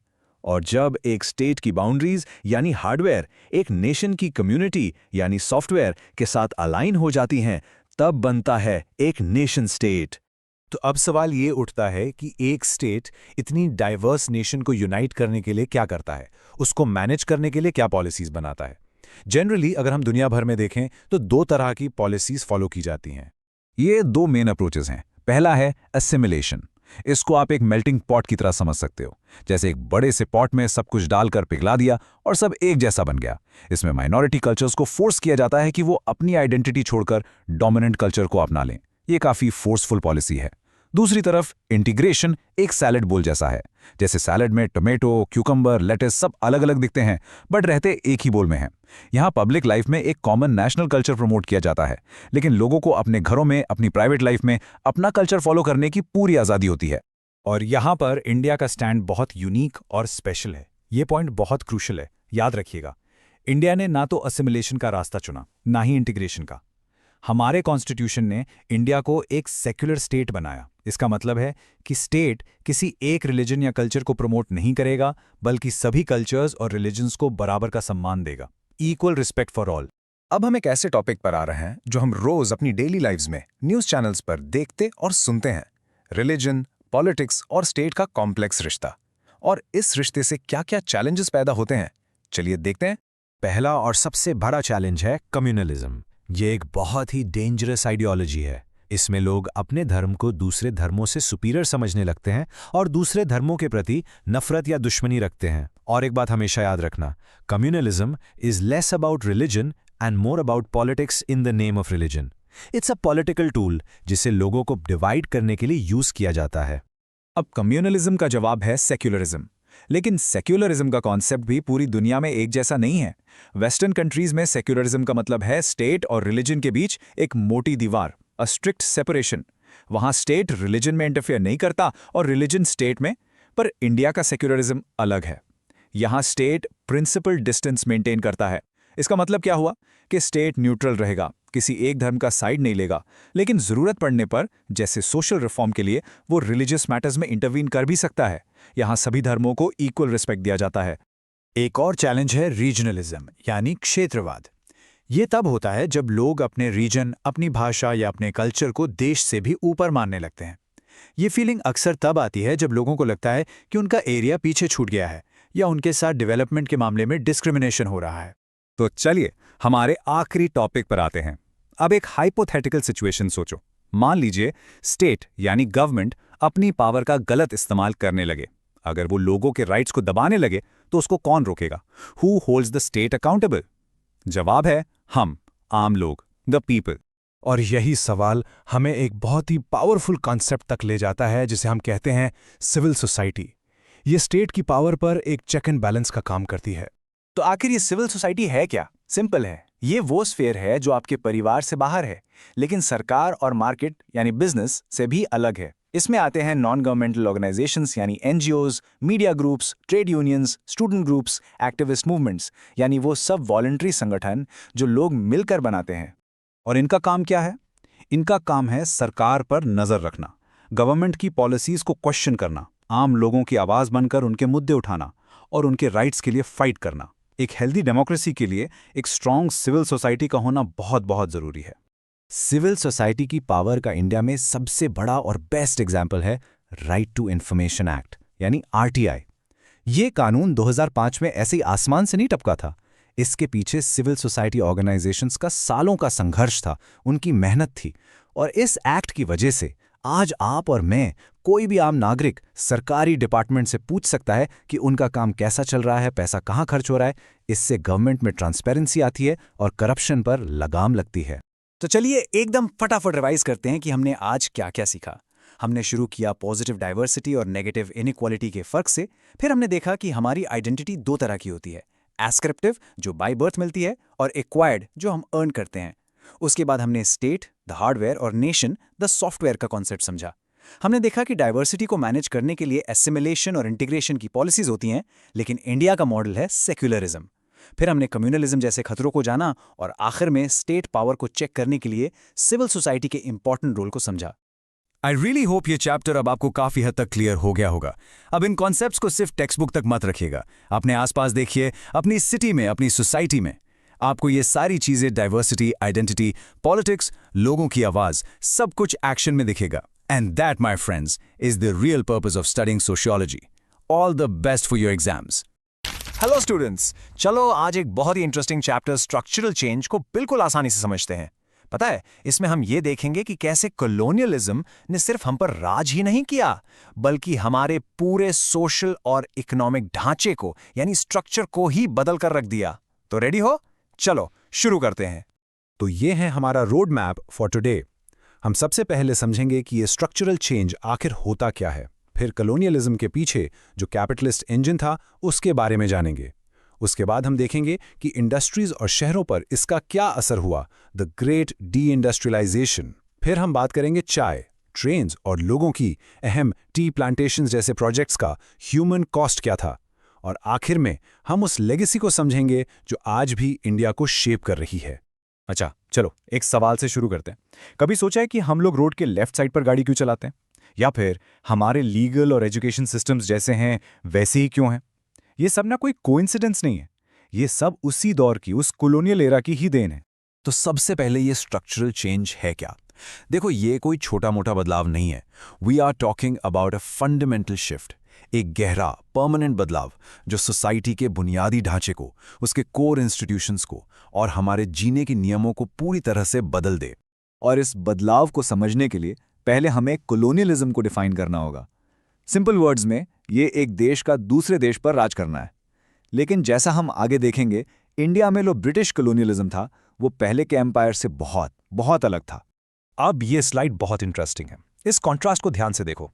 जो प्री कैपिटलिस्ट एम्पायर्स थे, मतलब ब्रिटिशर्स से पहले के राजा महाराजा, उनका मेन काम क्या था? ट्रिब्यूट कलेक्ट करना, यानी फसल या पैसों का एक हिस्सा ले लिया, बस। वो इकोनॉमी में ज्यादा इंटरफियर नहीं करते थे। लेकिन ब्रिटिशर्स वो इंडस्ट्रियल कैपिटलिज्म से चलते थे। उनका गोल था मैक्सिमम प्रॉफिट। तो उन्होंने सिर्फ एक हिस्सा नहीं लिया, उन्होंने पूरे इकोनॉमिक सिस्टम को ही अपने फायदे के लिए सिस्टमैटिकली बदल दिया। और यही इस चैप्टर का कोर कॉन्सेप्ट है, कोलोनियलिज्म का कैपिटलिस्ट इंजन। उन्होंने हर चीज में इंटरफेयर किया, लैंड लॉस से लेकर ये डिसाइड करने तक कि कौन सी फसल उगाई जाएगी और सामान कैसे बनेगा। और इन सब के पीछे मकसद सिर्फ एक था, ब्रिटिश कैपिटलिज्म को मजबूत करना। और देखो ये इंटरफेरेंस कितना डीप था। उन्होंने जमीन के मालिकाना हक बदल दिए, उन्होंने डिसाइड किया कि कौन सी क्रॉप्स उगानी है, जैसे इंडिगो और कॉटन अपनी टेक्सटाइल मिल्स के लिए। पूरे मैन्युफैक्चरिंग सेक्टर को ही ऑल्टर कर दिया। उनका मकसद कभी इंडिया का डेवलपमेंट नहीं था, बल्कि ब्रिटेन का प्रॉफिट था। ये बिल्कुल वैसा है जैसे कोई आपके घर की वायरिंग इसलिए बदल दे ताकि वो अपने अप्लायंसेस चला सके, आपके नहीं। तो सोचो इन सब पॉलिसीज का असर क्या हुआ होगा। जब ब्रिटेन में फेमस इंडस्ट्रियल रेवोल्यूशन हो रहा था, फैक्ट्रीज लग रही थी, तब इंडिया में एक अजीब और बिल्कुल उल्टा प्रोसेस चल रहा था, द ग्रेट डी इंडस्ट्रियलाइजेशन। और ये स्लाइड इस कॉन्ट्रास्ट को इतनी अच्छे से दिखाती है। सोचो, एक तरफ ब्रिटेन में मैन्युफैक्चरिंग का बूम चल रहा था, लोग गांव छोड़कर फैक्ट्री जॉब्स के लिए शहरों में जा रहे थे। और यहां इंडिया में क्या हो रहा था? बिल्कुल उल्टा। यहां की जो वर्ल्ड फेमस हैंडीक्राफ्ट इंडस्ट्रीज थीं वो खत्म हो रही थीं, और जो स्किल्ड आर्टिजन्स थे जिनके हाथों में हुनर था, वो बेचारे बेरोजगार होकर वापस खेती करने पर मजबूर हो गए। मतलब इंडस्ट्रियलाइजेशन की जो नॉर्मल स्टोरी होती है ना, ये उसका अजीब से रिवर्स वर्जन था। बच्चों, ये पॉइंट एग्जाम के लिए सुपर इंपॉर्टेंट है, इसे बिल्कुल ध्यान से समझना। शहरों की कहानी भी ऐसी ही थी। जो पुराने मशहूर शहर थे, सेंचुरीज से ट्रेड के हब्स थे, वो डिक्लाइन करने लगे और उनकी जगह नए कॉलोनियल शहर बनने लगे। चलो इसको थोड़ा डिटेल में समझते हैं। प्री कॉलोनियल शहर जैसे सूरत और मसूलीपट्टनम ट्रेड और ट्रेडिशनल क्राफ्ट्स के लिए फेमस थे, लेकिन नए कॉलोनियल शहर बॉम्बे, कैलकाटा, मद्रास एक बिल्कुल अलग मकसद से बनाए गए थे। ये कोस्टल पोर्ट्स थे जो एक तरह से वन वे एग्जिट रैंप्स का काम करते थे, जहां से इंडिया का रॉ मटेरियल सीधे ब्रिटेन भेजा जाता था। जैसा कि आप इस स्लाइड में देख सकते हैं, हर शहर एक चीज में स्पेशलिस्ट बन गया। बॉम्बे रॉ कॉटन का हब बना, कैलकाटा जूट का, और मद्रास से कॉफी, शुगर और इंडिगो एक्सपोर्ट होता था। ये शहर ब्रिटेन के ग्लोबल इकोनॉमिक इंजन की सबसे इंपॉर्टेंट लिंक्स बन गए, जिनका काम इंडिया की दौलत को समंदर पार भेजना था। लेकिन कोलोनियलिज्म ने सिर्फ इकोनॉमी और ज्योग्राफी को ही नहीं बदला, उसने लोगों की जिंदगी को भी पूरी तरह से उलट पुलट कर दिया। और इसका एक बहुत ही पावरफुल और अक्सर बेहद क्रूअल एग्जाम्पल है इंडिया के टी प्लांटेशंस की कहानी। टी इंडस्ट्री की शुरुआत 1851 में असम में हुई, लेकिन एक प्रॉब्लम थी। उस एरिया में पॉपुलेशन बहुत कम थी और इन बड़े बड़े लेबर इंटेंसिव प्लांटेशंस के लिए लोकल मजदूर आसानी से मिल ही नहीं रहे थे। तो झारखंड जैसे दूर के इलाकों से मजदूरों को लाया गया, अक्सर धोखे से और जबरदस्ती। सरकार ने भी ऐसे कानून बनाए जो मजदूरों को नहीं बल्कि प्लांटेशन के मालिकों को प्रोटेक्ट करते थे। इन प्लांटेशंस पर जिंदगी इट वाज एक्सट्रीमली हार्श। हालात बहुत खराब थे और मजदूरों को अक्सर वहां बंधक बनाकर रखा जाता था, वो वहां से जा नहीं सकते थे। तो ऐसी स्टोरीज जैसे टी प्लांटेशंस की हमें कोलोनियलिज्म का ह्यूमन कॉस्ट दिखाती हैं। लेकिन ये जानना भी जरूरी है कि ब्रिटिशर्स ने जो भी बदलाव किए वो सब उनके प्लान के मुताबिक नहीं हुए। कुछ के तो अनइंटेंडेड कॉन्सिक्वेंसेस यानी उल्टे असर भी हुए जो काफी रेवोल्यूशनरी साबित हुए। सो इसमें एक बहुत बड़ा पैराडॉक्स है, एक विरोधाभास। उन्होंने वेस्टर्न एजुकेशन शुरू की ताकि एक ऐसी इंडियन क्लास तैयार हो जो ब्रिटिश एम्पायर को चलाने में मदद कर सके, लॉयल वर्कर्स मिले। लेकिन हुआ क्या? उसी एजुकेशन ने लोगों को आज़ादी, लोकतंत्र और नेशनलिज्म के आइडियाज से इंट्रोड्यूस कराया, जिसने आगे चलकर आज़ादी की लड़ाई को और मजबूत कर दिया। फिर 1947 में आज़ादी के बाद इंडिया के नए लीडर्स के सामने कोलोनियलिज्म से मिली हुई गरीबी से लड़ने का एक बहुत बड़ा चैलेंज था। उनकी स्ट्रैटेजी थी तेजी से इंडस्ट्रियलाइजेशन करना, हैवी मशीन इंडस्ट्रीज और एक स्ट्रॉन्ग पब्लिक सेक्टर के जरिए, ताकि देश की इकोनॉमिक बैकबोन को मजबूत किया जा सके। लेकिन स्ट्रक्चरल चेंजेस वहीं नहीं रुके, वो आज भी हो रहे हैं। जैसा कि सोशियोलॉजिस्ट एमएस राव ने बताया, अर्बनाइजेशन का प्रोसेस आज भी पूरे इंडिया में गांवों की जिंदगी पर एक गहरा असर डाल रहा है। और ये स्लाइड राव के काम को बहुत अच्छे से समझाती है। एक और इंपॉर्टेंट कॉन्सेप्ट उन्होंने बताया कि ये असर ना 3 तरह से होता है। देखो, पहला क्या है, लोग काम के लिए दूर के शहरों में जाते हैं, राइट, और वहां से अपने घर पैसा भेजते हैं, जिससे गांव की इकोनॉमी में चेंज आता है। सेकंड, सोचो कोई गांव है जो एक नए इंडस्ट्रियल टाउन के पास है, तो क्या होगा? उसका पूरा सोशल फैब्रिक, वहाँ का कल्चर सब बदल जाता है, वहाँ शहरी लाइफ का इन्फ्लुएंस आ जाता है। और आखिर में तीसरा, बड़े बड़े शहर जैसे दिल्ली या मुंबई जब एक्सपैंड करते हैं तो वो अपने आसपास के गांवों को अपने अंदर ही ले लेते हैं, एब्जॉर्ब कर लेते हैं। ये तीनों पॉइंट्स नोट कर लो, एग्जाम्स में पूछे जाते हैं। तो आज हमने देखा कि कैसे कॉलोनियलिज्म ने इंडिया के स्ट्रक्चर को फंडामेंटली चेंज किया, डी इंडस्ट्रियलाइजेशन से लेकर नए शहर और नए सोशल क्लासेस तक। ये बदलाव आज भी हमारी सोसाइटी, पॉलिटिक्स और इकोनॉमी को शेप कर रहे हैं। आखिर में एक सवाल जो मैं आपके लिए छोड़ना चाहता हूं, कॉलोनियलिज्म तो कई डेकेड्स पहले खत्म हो गया, लेकिन क्या उसके बनाए हुए स्ट्रक्चर्स, वो तरीके जिनसे हमारी सोसाइटी ऑर्गेनाइज्ड है, सच में खत्म हो गए हैं? इस पर जरूर सोचना। चलो अगली क्लास में मिलते हैं। Hello everyone and welcome. तो आज हम लोग सोशियोलॉजी का एक बहुत ही इंटरेस्टिंग चैप्टर उठा रहे हैं, कल्चरल चेंज। अब देखो, नाम सुन के लगता है कि पता नहीं क्या हैवी ड्यूटी कॉन्सेप्ट होगा, बट ट्रस्ट मी, ये सिर्फ किताबों की बात नहीं है, ये हमारी और आपकी रोज की लाइफ है। कभी सोचा है कि आजकल हर शादी में डीजे और संगीत सेरेमनी इतनी ज़रूरी क्यों हो गई है? या फिर पहले जहां सिर्फ घर का खाना होता था, अब हम फोक और नाइफ से पास्ता खा रहे हैं? यही तो है कल्चरल चेंज। ये जो छोटे छोटे बदलाव है ना, इन्हीं को मिलाकर बनता है कल्चरल चेंज। बेसिकली जब सोसाइटी के सोचने का, रहने का और बिलीव करने का तरीका बदलता है, उसी एवोल्यूशन को हम इस चैप्टर में समझेंगे। ओके, आगे बढ़ने से पहले एक चीज बिल्कुल क्लियर कर लेते हैं, स्ट्रक्चरल चेंज और कल्चरल चेंज में फर्क क्या है। देखो, इसको ऐसे समझो, स्ट्रक्चरल चेंज मतलब सोसाइटी का पूरा फाउंडेशन, पूरा ढांचा बदल जाना। फॉर एग्जाम्पल, पहले लोग खेती करते थे, गांव में रहते थे, फिर अचानक फैक्ट्रीज आईं और लोग काम के लिए शहरों में बसने लगे। इससे सोसाइटी का स्ट्रक्चर ही बदल गया ना। लेकिन कल्चरल चेंज उस स्ट्रक्चर के अंदर की लाइफ है। हमारे आइडियाज क्या हैं, हमारी वैल्यूज क्या हैं, हमारा लाइफस्टाइल कैसा है, जब इन चीजों में बदलाव आता है उसे कहते हैं कल्चरल चेंज। तो एक तरह से एक है सोसाइटी का हार्डवेयर और दूसरा है उसका सॉफ्टवेयर। समझ गए? तो सवाल ये है कि इंडिया में इस बदलाव की हवा चली कहाँ से? इसके लिए हमें टाइम ट्रैवल करके जाना पड़ेगा 19th सेंचुरी कॉलोनियल इंडिया में। जब ब्रिटिशर्स यहाँ आए तो वो अपने साथ सिर्फ टॉप और रेलवे नहीं लाए, वो अपने साथ नए आइडियाज का एक पूरा तूफान ले आए। लिबर्टी, इक्वालिटी, रैशनल थिंकिंग, ये सारे आइडियाज इंडियन सोसाइटी के लिए एक आईने की तरह थे। और जब हमने उस आईने में देखा तो एक जबरदस्त डिबेट शुरू हुई, ट्रेडिशन वर्सेस मॉडर्निटी। उस वक्त के थिंकर्स के सामने एक बड़ा सवाल था, क्या हमें अपनी पुरानी परंपराओं को पकड़े रहना चाहिए या फिर उनमें जो गलत चीजें हैं उन्हें बदलना चाहिए? और इसी डिबेट से उभर कर आए हमारे social reformers. I am sure आपने इनके नाम हिस्ट्री में सुने होंगे। राजा राम मोहन रॉय, जिन्होंने सती प्रथा जैसी बुराई के खिलाफ जंग छेड़ दी। ज्योतिबा फूले, जिन्होंने कास्ट डिस्क्रिमिनेशन और वुमेन्स एजुकेशन के लिए अपनी पूरी जिंदगी लगा दी। सर सैयद अहमद खान, जिन्होंने मुस्लिम कम्युनिटी को मॉडर्न एजुकेशन से जोड़ने का बेड़ा उठाया। और Pandita Ramabai were a fearless champion of women's rights. ये लोग सिर्फ एक्टिविस्ट नहीं थे, ये लोग विजनरीज थे। इन्होंने एक ऐसे इंडिया का सपना देखा था जो मॉडर्न भी हो और अपने रूट से जुड़ा हुआ भी। पता है इन रिफॉर्मर्स की सबसे कमाल की बात क्या थी? उनका अप्रोच। उन्होंने ना तो वेस्ट को आंख बंद करके कॉपी किया, ना ही अपनी ट्रेडिशंस को पूरी तरह से रिजेक्ट कर दिया। उन्होंने एक क्रिएटिव फ्यूजन बनाया। इसका बेस्ट एग्जाम्पल है राजा राम मोहन रॉय। जब उन्होंने सती के अगेंस्ट फाइट की तो उन्होंने सिर्फ मॉडर्न आइडियाज जैसे ह्यूमन राइट्स की बात नहीं की, बल्कि उन्होंने हमारे पुराने हिंदू शास्त्रों को ही स्टडी करके ये प्रूफ किया कि उनमें भी सती को सही नहीं ठहराया गया है। सोचो कितना ब्रिलियंट मूव था। वो चेंज लाने के लिए ट्रेडिशन के अंदर से ही लॉजिक ढूंढ रहे थे। It was an absolute master stroke. पर एक सवाल तो दिमाग में आता है, ये नए आइडियाज इतनी तेजी से पूरे देश में फैले कैसे? फेमस सोशियोलॉजिस्ट सतीश साबरवाल इसके 3 मेन रीजंस बताते हैं। पहला, कम्युनिकेशन के नए तरीके आ गए थे। प्रिंटिंग प्रेस की वजह से किताबें और न्यूज़पेपर्स छपने लगे। रेलवेज की वजह से लोग और उनके आइडियाज दोनों ही एक जगह से दूसरी जगह ट्रैवल करने लगे। दूसरा, नए ऑर्गेनाइजेशंस बने जैसे ब्रह्मो समाज और आर्य समाज। ये एक तरह से क्लब्स थे जहां लोग इन नए आइडियाज पर ओपनली डिबेट करते थे। और तीसरा और सबसे इंपॉर्टेंट, खुद इन आइडियाज में इतना दम था। लिबर्टी, जस्टिस, इक्वालिटी, ये ऐसे कॉन्सेप्ट्स थे जिन्होंने लोगों के दिल और दिमाग को ऑटोमेटिकली अपनी तरफ खींच लिया। चलिए अब हम आते हैं इस चैप्टर के बिल्कुल कोर पर। ये जो 4 कॉन्सेप्ट्स आप स्क्रीन पर देख रहे हैं ना, इनको दिमाग में लॉक कर लीजिए। एग्जाम्स के लिए ये एक्सट्रीमली इंपॉर्टेंट है।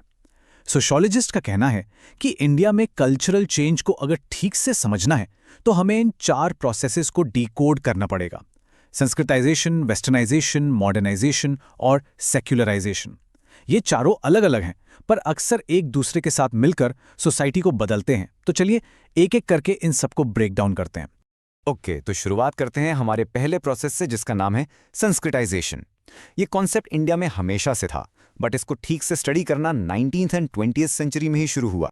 ये टर्म कॉइन किया था one of India's greatest sociologist M.N. Srinivas ने। बिल्कुल सिंपल भाषा में सांस्कृताइजेशन का मतलब है जब सो कॉल्ड लोअर कास्ट के लोग अपर कास्ट के रीति रिवाजों को, उनके लाइफस्टाइल को, उनके कस्टम्स को कॉपी करने लगते हैं। इसके पीछे मोटिव क्या होता है? उम्मीद ये होती है कि अगर हम उनकी तरह बिहेव करेंगे, उनके जैसे रिचुअल्स फॉलो करेंगे, जैसे वेजिटेरियन हो जाना या सीक्रेट थ्रेड पहन लेना, तो सोसाइटी में हमारा स्टेटस भी ऊपर उठ जाएगा और हमें भी वैसी ही रिस्पेक्ट मिलेगी। ये एक तरह से सोशल लैडर पर ऊपर चढ़ने की कोशिश है, पर उसी लैडर के रूल्स को फॉलो करते हुए। लेकिन, और यहाँ एक बहुत बड़ा लेकिन है, इस प्रोसेस को क्रिटिकली देखना बहुत जरूरी है। पहली बात, ये प्रोसेस कास्ट सिस्टम के स्ट्रक्चर को चैलेंज नहीं कर रहा। ये उसी सिस्टम को एक्सेप्ट करके उसके अंदर ही बेहतर पोजीशन पाने की कोशिश है। ये सिस्टम को तोड़ने की बात नहीं करता। दूसरी बात, ये अनजाने में ही सही ये मान लेता है कि अपर कास्ट का कल्चर सुपीरियर है और लोअर कास्ट का कल्चर इन्फीरियर है, तभी तो कॉपी करने की जरूरत पड़ रही है, राइट? और इस चक्कर में कई बार लोग डाउरी जैसी गलत प्रथाएं भी अडॉप्ट कर लेते हैं, क्योंकि वो अपर कास्ट में कॉमन होती हैं। और इसका सबसे बड़ा आघात दलित कल्चर और उनकी अपनी आइडेंटिटी पर पड़ता है, जो कमजोर हो जाती है। इस प्रोसेस की लिमिटेशंस को समझने के लिए कुमुद पवाड़े की स्टोरी से बेहतर कोई एग्जाम्पल नहीं है। वो एक दलित महिला थीं जिन्होंने मेहनत करके संस्कृत में प्रोफेसरशिप हासिल की। अब आप सोचिए, संस्कृत एक ऐसी लैंग्वेज जिसे हमेशा से अपर कास्ट डोमेन माना गया है। उन्होंने उस डोमेन को कॉन्कर किया, पर क्या इससे उनके अगेंस्ट डिस्क्रिमिनेशन खत्म हुआ? बिल्कुल नहीं। उन्हें अपनी यूनिवर्सिटी में लोगों से बहुत ह्यूमिलिएशन फेस करनी पड़ी। उन्होंने अपने एक आर्टिकल में लिखा है कि जिस संस्कृत ने उन्हें आइडेंटिटी दी, उसी ने उनसे वो छीन भी ली। उनकी स्टोरी हमें साफ साफ दिखाती है कि सिर्फ अपर कास्ट के सिंबल्स अडॉप्ट कर लेने से जमीन पर हकीकत नहीं बदलती। ओके, सो संस्कृताइजेशन के बाद जो दूसरा सबसे बड़ा कल्चरल चेंज का इंजन बना हमारे सोसाइटी में, वो था वेस्टर्नाइजेशन। इंटरेस्टिंगली, ये टर्म भी हमें M.N. श्रीनिवास ने ही दिया था। तो वेस्टर्नाइजेशन है क्या? सिंपली पुट, ये वो सारे बदलाव हैं जो इंडियन सोसाइटी और कल्चर में 150 साल से ज्यादा के ब्रिटिश रूल की वजह से आए। और प्लीज ये मत सोचना कि ये सिर्फ जीन्स पहनना या इंग्लिश बोलना है। नहीं, इसका असर बहुत गहरा है। हम जो फ्रिज यूज करते हैं, जो टीवी देखते हैं, हमारे स्कूल्स का सिस्टम, हमारा लीगल सिस्टम, यहाँ तक कि हमारे खाने पीने की आदतें, इन सब पर ब्रिटिश रूल का असर है। बेसिकली हमारी लाइफ में आज जो भी मॉडर्न टेक्नोलॉजी या इंस्टीट्यूशंस हैं, उनकी रूट्स कहीं ना कहीं इस वेस्टर्नाइजेशन से ही जुड़ी हैं। पर यहाँ एक बहुत ही इंटरेस्टिंग सवाल खड़ा होता है। क्या वेस्टर्न लाइफस्टाइल अपना लेने का मतलब ये है कि हमारी सोच भी मॉडर्न हो गई है? जरूरी नहीं। और यही है वेस्टर्नाइजेशन का सबसे बड़ा पैराडॉक्स, सबसे बड़ा कॉन्ट्रडिक्शन। हम अक्सर देखते हैं, कोई आदमी अमेरिका से पढ़कर आया है, लेटेस्ट आईफोन यूज़ कर रहा है, सोशल मीडिया पर इक्वालिटी की बातें लिख रहा है, लेकिन घर आकर वही आदमी अपनी बहन को आगे पढ़ने से रोकता है या अपनी वाइफ से एक्सपेक्ट करता है कि वो जॉब छोड़ दे। तो इसका मतलब क्या हुआ कि बाहर से मॉडर्न दिखना और अंदर से मॉडर्न होना, ये दो बिल्कुल अलग अलग चीज़ें हो सकती हैं। और यही जो कन्फ्यूजन है ना, मॉडर्न दिखना वर्सेस मॉडर्न होना, इसे क्लियर करता है हमारा तीसरा प्रोसेस, मॉडर्नाइजेशन। लोग अक्सर वेस्टर्नाइजेशन और मॉडर्नाइजेशन को एक ही चीज समझ लेते हैं, but please remember they are fundamentally different. इसको सिंपल तरीके से ऐसे समझो, वेस्टर्नाइजेशन ज्यादातर एक एक्सटर्नल यानी बाहरी चेंज है, कपड़े, टेक्नोलॉजी, लाइफस्टाइल, जबकि मॉडर्नाइजेशन एक इंटरनल यानी अंदर का चेंज है। ये एक माइंडसेट शिफ्ट है। मॉडर्न होने का मतलब है साइंटिफिक और लॉजिकल तरीके से सोचना, इंडिविजुअल फ्रीडम को रिस्पेक्ट करना, और सबसे इंपॉर्टेंट ये मानना कि किसी इंसान की वैल्यू उसके जन्म से नहीं, उसके टैलेंट यानी अचीव्ड स्टेटस से होनी चाहिए, ना कि अस्क्राइब्ड स्टेटस से। इसीलिए आप एक ट्रेडिशनल साड़ी पहनकर भी एक वर्ल्ड क्लास मॉडर्न साइंटिस्ट हो सकते हैं। मॉडर्न होने के लिए वेस्टर्न होना जरूरी नहीं है। और इसका एक जमरदार एग्जाम्पल हमें नॉर्थ ईस्ट इंडिया से मिलता है। वहाँ आओ नागा ट्राइब ने जब इंग्लिश लैंग्वेज को अपनाना शुरू किया तो लोगों को लगा कि अब ये लोग अपनी कल्चर, अपनी पहचान सब खो देंगे। पर हुआ इसका बिल्कुल उल्टा। इंग्लिश उनके लिए कॉमन लिंक लैंग्वेज बन गई, जिसके जरिए अलग अलग नागा ट्राइब्स आपस में बेहतर कम्युनिकेट करने लगे। उन्होंने इस मॉडर्न टूल को अपनी ही कल्चर को और ज्यादा स्ट्रांग करने के लिए यूज किया। तो यहाँ देखिए, एक वेस्टर्न एलिमेंट ने उनकी ट्रेडिशनल आइडेंटिटी को कमजोर नहीं किया, बल्कि उसे और मजबूत बना दिया। चलिए अब आते हैं अपने आखिरी और शायद सबसे कॉम्प्लेक्स प्रोसेस पर, सेक्युलराइजेशन। ये एक ऐसा वर्ड है जिसका मतलब इंडिया में वेस्ट के मतलब से काफी अलग है, और इस फर्क को समझना एग्जाम के लिए बहुत बहुत इंपॉर्टेंट है। देखो, जब हम वेस्ट में सेक्युलराइजेशन की बात करते हैं तो उसका मतलब होता है कि पब्लिक लाइफ से रिलीजन का इन्फ्लुएंस कम हो रहा है। पॉलिटिक्स, लॉ, एजुकेशन, इन सब चीज़ों से रिलीजन को अलग किया जा रहा है। बट इंडिया में ऐसा नहीं हुआ। यहाँ रिलीजन पब्लिक लाइफ से गायब नहीं हुआ, बल्कि उसका रोल रीडिफाइन हो गया। रिलीजन यहाँ ज़्यादातर एक पर्सनल चॉइस, एक प्राइवेट मैटर बन गया है, जो मॉडर्न लाइफ के साथ साथ पैरेलल चलता है। इसका सबसे पावरफुल एग्जाम्पल है secularisation of caste. Traditionally caste का फंक्शन पूरी तरह से रिलीजियस था, राइट? प्योरिटी, पोल्यूशन, शुद्ध अशुद्ध, इन सब कॉन्सेप्ट्स पर बेस था। लेकिन आज की मॉडर्न इंडिया में कास्ट क्या है? वो एक जबरदस्त पॉलिटिकल आइडेंटिटी बन गई है। पॉलिटिकल पार्टीज कास्ट के नाम पर वोट बैंक बनाती हैं। कास्ट बेस्ड ग्रुप्स अपने राइट्स के लिए आंदोलन करते हैं। तो कास्ट खत्म नहीं हुई, बस उसका फंक्शन रिलीजियस से बदलकर पॉलिटिकल हो गया। और यही है इंडियन स्टाइल ऑफ सेक्युलराइजेशन का परफेक्ट एग्जाम्पल। ओके, चलो एग्जाम से पहले एकदम रैपिड फायर रिवीजन हो जाए। संस्कृताइजेशन, अपर कास्ट को इमिटेट करना पर सिस्टम चेंज नहीं होता। वेस्टर्नाइजेशन, ब्रिटिश रूल से आया लाइफस्टाइल चेंज जो अक्सर सिर्फ बाहरी होता है। मॉडर्नाइजेशन, असली चेंज यानी सोच में बदलाव, लॉजिक और इक्वालिटी की तरफ। और सेक्युलराइजेशन, रिलीजन का रोल रीडिफाइन हो गया है, वो पब्लिक लाइफ से पूरी तरह हटा नहीं है। आई होप ये चारों कॉन्सेप्ट्स अब आपके दिमाग में एकदम क्रिस्टल क्लियर हो गए होंगे। तो अब जाते जाते मैं आपके लिए एक सवाल छोड़कर जा रहा हूं। अपनी आंखें खुली रखो और अपने आसपास देखो। अपने घर में, दोस्तों के ग्रुप में, सोशल मीडिया पर आपको ट्रेडिशन और मॉडर्निटी का ये डांस कहाँ-कहाँ दिखता है? कोई दोस्त जो लेटेस्ट कोरियन पॉप सुन रहा है पर घर में अपने सारे रिचुअल्स भी फॉलो कर रहा है? या कोई फैमिली फंक्शन जहां डीजे भी है और पंडित जी भी हैं? सोशियोलॉजी किताबों में नहीं, इन्हीं छोटी-छोटी ऑब्जर्वेशंस में है। इन कॉन्सेप्ट्स को अपनी लाइफ में अप्लाई करो एंड आई प्रॉमिस यू, आप दुनिया को एक नए नज़र से देखोगे। So keep thinking and keep observing. Hello students, welcome. चलो, आज हम क्लास 12 सोशियोलॉजी का एक बहुत ही इंटरेस्टिंग और इंपॉर्टेंट चैप्टर शुरू करते हैं, change and development in rural society. पता है, ये चैप्टर सिर्फ एग्जाम के लिए नहीं है, ये असल में इंडिया की कहानी है, हमारे गांव की कहानी। हम देखेंगे कि कैसे आज़ादी से लेकर आज तक हमारी रूरल सोसाइटी में कितने बड़े बड़े बदलाव आए हैं। तो रेडी हो जाओ, इस जर्नी को अच्छे से समझते हैं। चलिए, शुरुआत इसी एक सिंपल से सवाल से करते हैं। आप सोचते होंगे लैंड तो लैंड है, जमीन का एक टुकड़ा, राइट? बट नहीं, गांव में जमीन सिर्फ एक प्रॉपर्टी नहीं है। It's everything. एक इंसान की इज्जत, उसकी पावर, उसकी सोशल स्टैंडिंग, सब कुछ इस बात से डिसाइड होता है कि उसके पास कितनी जमीन है। तो अगर रूरल इंडिया को समझना है तो सबसे पहले जमीन की इस इंपॉर्टेंस को समझना पड़ेगा।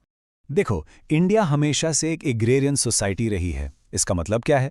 सिंपल कि हमारी ज्यादातर पॉपुलेशन जीने के लिए खेती-बाड़ी पर ही डिपेंड करती थी। और ये सिर्फ पैसों की बात नहीं थी, हमारा कल्चर भी तो इसी से जुड़ा है। सोचो, बैसाखी पंजाब में या पोंगल साउथ इंडिया में, ये सारे फेस्टिवल्स कब मनाए जाते हैं? जब फसल की कटाई या बुआई होती है। मतलब पूरा सोशल लाइफ साइकिल ही एग्रीकल्चर के आगे पीछे घूमता था। इसीलिए जमीन को सबसे इंपॉर्टेंट प्रोडक्टिव एसेट माना जाता था। ओके, अब ये थोड़ा इंटरेस्टिंग है। गांव में पावर के ना दो स्ट्रक्चर्स चलते हैं, क्लास और कास्ट।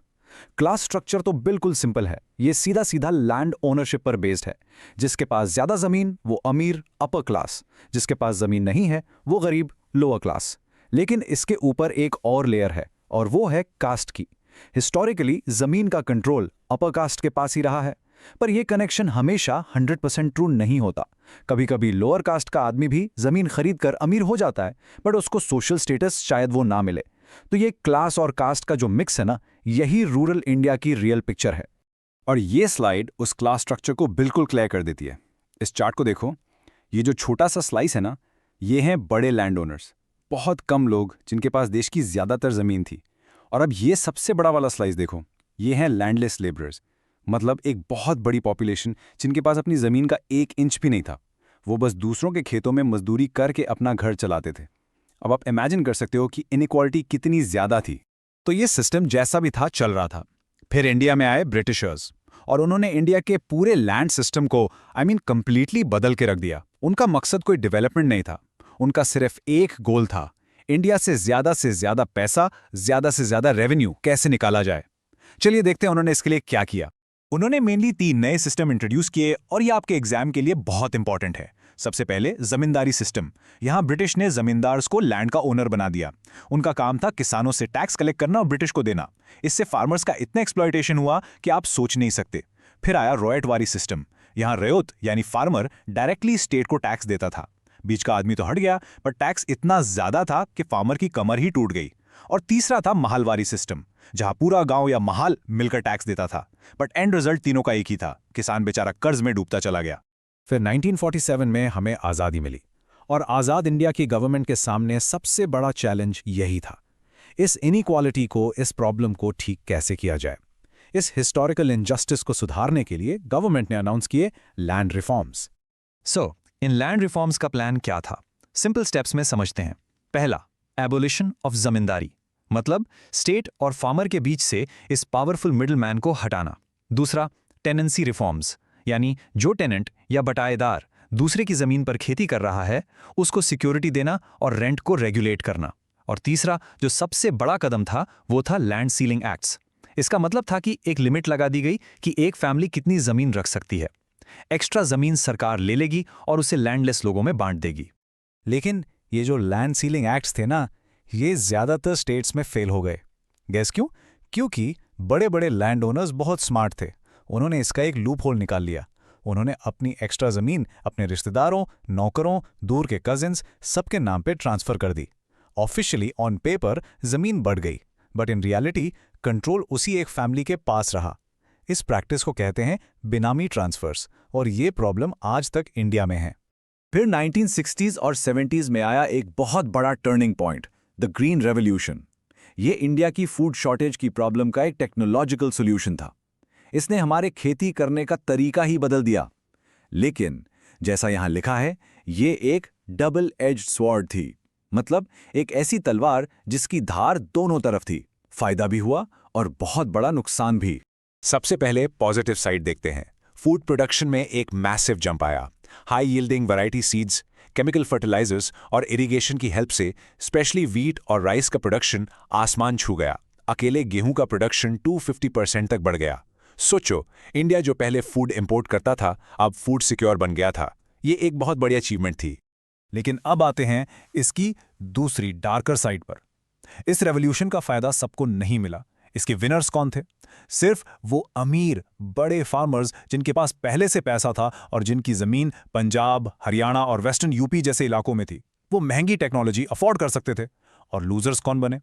छोटे किसान और लैंडलेस लेबरर्स, जो इस रेस में बहुत पीछे रह गए। इससे गांव के अंदर अमीर और गरीब के बीच का गैप और भी ज्यादा बढ़ गया। इसके सोशल इफेक्ट्स को समझना बहुत जरूरी है।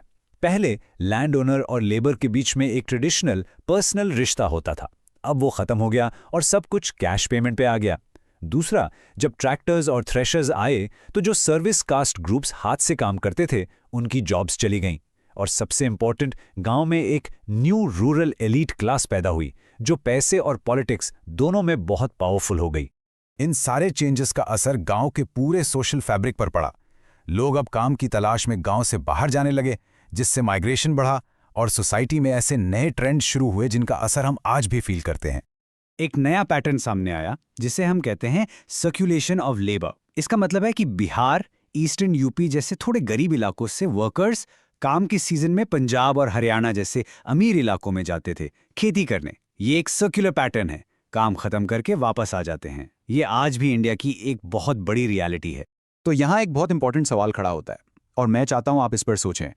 अगर गांव से सारे आदमी काम करने के लिए शहर या दूसरे स्टेट्स जा रहे हैं, तो पीछे गांव में खेती कौन कर रहा है? कौन संभाल रहा है जमीन का काम?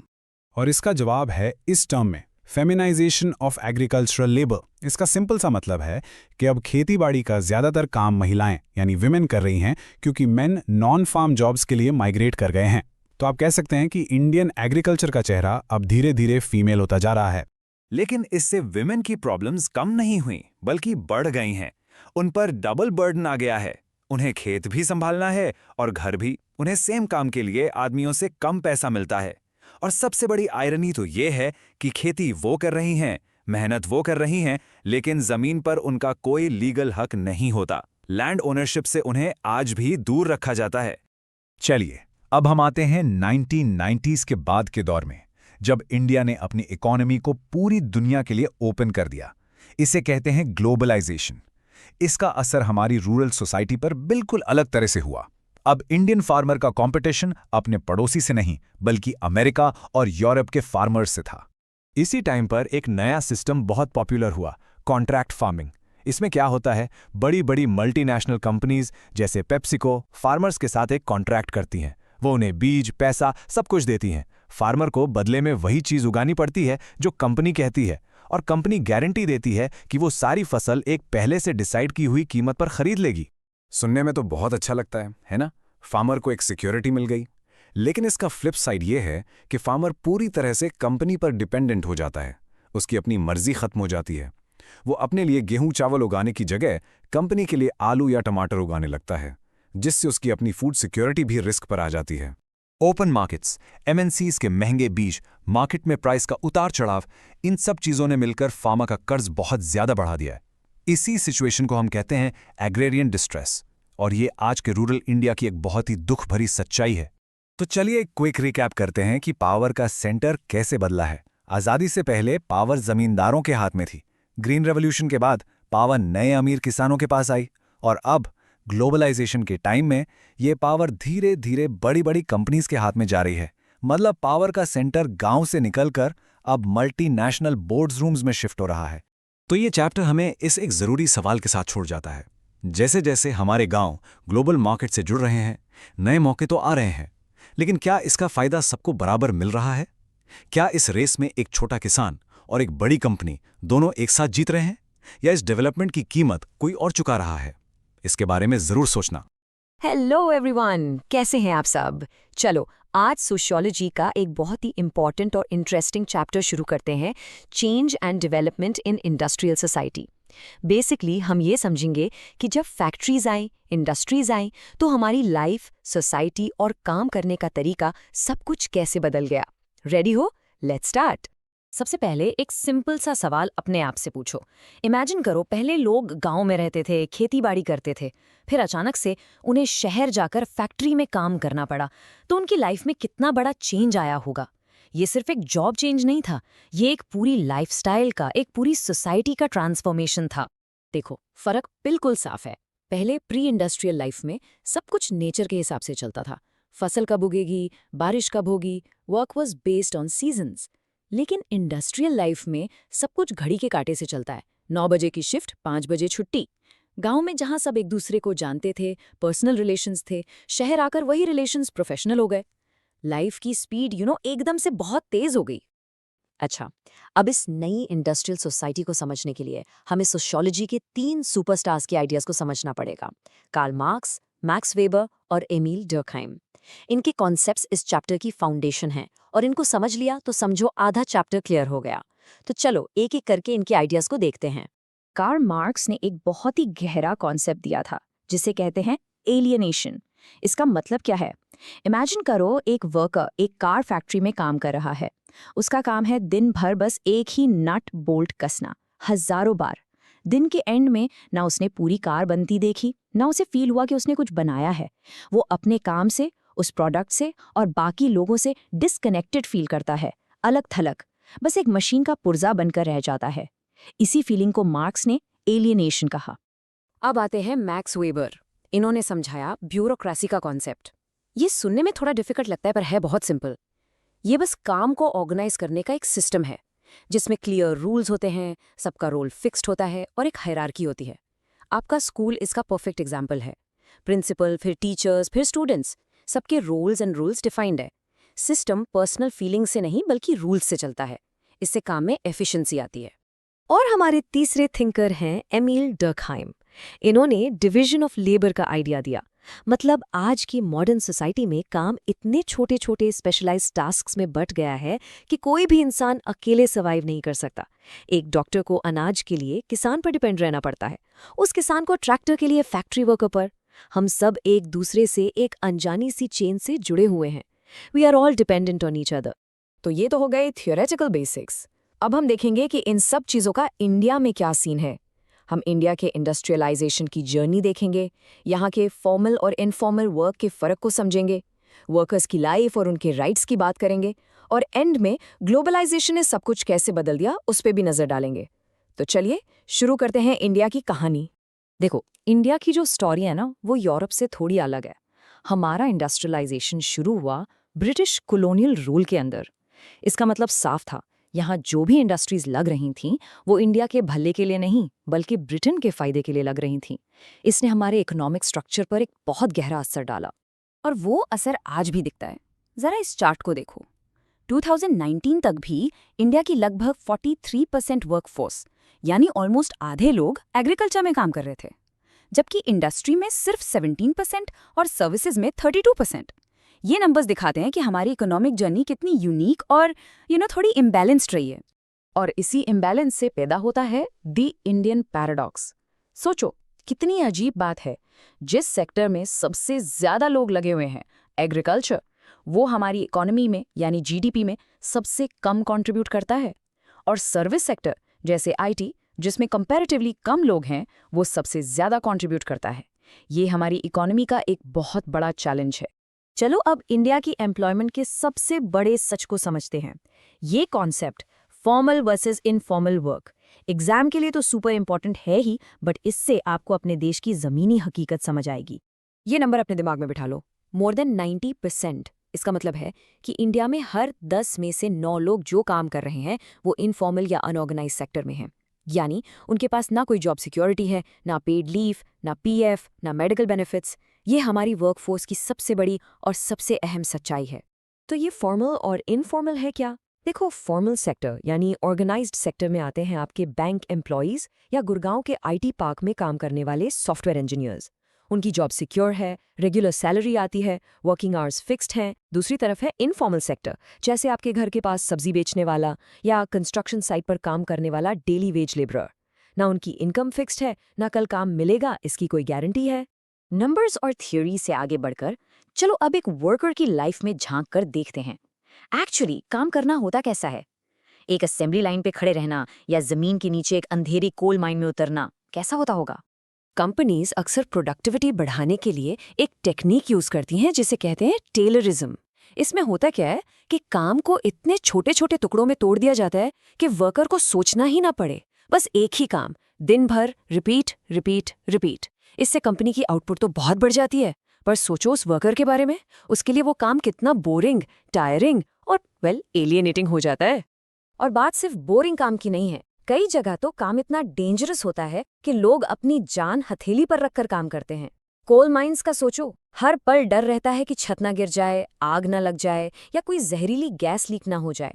और इसके बदले में उन्हें मिलती हैं टीबी और सिलिकोसिस जैसी खतरनाक बीमारियां, और अक्सर बेसिक सेफ्टी गियर तक नहीं दिया जाता। अब ऐसी डिफिकल्ट कंडीशंस में वर्कर्स को समझ आया कि अकेले अकेले लड़ने से कुछ नहीं होगा, एकजुट होना पड़ेगा, अपनी आवाज उठानी पड़ेगी।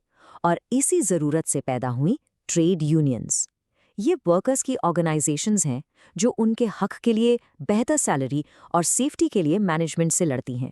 इससे जुड़े 2 टर्म्स बहुत इंपॉर्टेंट है, इनका डिफरेंस ध्यान से समझो, स्ट्राइक और लॉकआउट। जब वर्कर्स अपनी मांगे मनवाने के लिए काम करना बंद कर देते हैं, उसे कहते हैं स्ट्राइक। लेकिन जब मैनेजमेंट ही गुस्से में आकर फैक्ट्री के गेट पर ताना लगा देती है, तो उसे कहते हैं लॉकआउट। एक हथियार वर्कर के पास है, दूसरा मैनेजमेंट के पास। इंडिया की हिस्ट्री में ऐसी ही एक बहुत बड़ी स्ट्राइक हुई थी, 1982 की Bombay textile strike. Can you imagine, 2.5 lakh workers एक साथ स्ट्राइक पे चले गए थे। ये स्ट्राइक लगभग 2 साल चली, पर इसका एंड बहुत ट्रैजिक हुआ। स्ट्राइक फेल हो गई, हजारों वर्कर्स की जॉब्स चली गईं और मुंबई की पहचान, वहां की टेक्सटाइल मिल्स हमेशा के लिए बंद हो गईं। और फिर 1990s में इंडिया की इकोनॉमी में एक तूफान आया। एक नया चैप्टर शुरू हुआ जिसे हम कहते हैं LPG, यानी लिबरलाइजेशन, प्राइवेटाइजेशन और ग्लोबलाइजेशन। इन पॉलिसीज ने इंडिया में काम करने के तरीके को, जॉब मार्केट को हमेशा के लिए बदल दिया। सिंपल भाषा में समझे तो लिबरलाइजेशन ने प्राइवेट कंपनीज के लिए रूल्स आसान कर दिए, प्राइवेटाइजेशन में सरकारी कंपनीज प्राइवेट हाथों में चली गईं, और ग्लोबलाइजेशन ने इंडिया के दरवाजे पूरी दुनिया के लिए खोल दिए। इसी से एक नया ट्रेंड शुरू हुआ जिसे कहते हैं आउटसोर्सिंग। मतलब अमेरिका की कंपनी अपना कॉल सेंटर बैंगलोर में खोल लेती है क्योंकि यहाँ सस्ते में काम हो जाता है, बिल्कुल जैसे आप अपना प्रोजेक्ट किसी और से करवा लो to save time and money.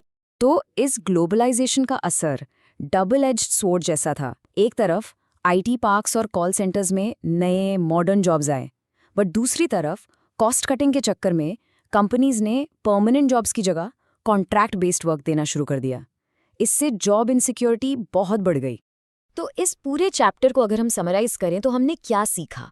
यही कि इंडस्ट्रियल सोसाइटी ने हमें आगे तो बढ़ाया, डेवलपमेंट लाया, नई अपॉर्चुनिटीज दी, पर इसकी एक कीमत चुकानी पड़ी। साथ में आई इनइक्वालिटी, एक्सप्लॉयटेशन और एक कांस्टेंट डर जॉब इनसिक्योरिटी का। और अब एक सवाल मैं आप सबके लिए छोड़कर जा रहा हूं। आज हम एआई और ऑटोमेशन की दुनिया में जी रहे हैं, जहां कहा जा रहा है कि रोबोट्स हमारा काम ले लेंगे।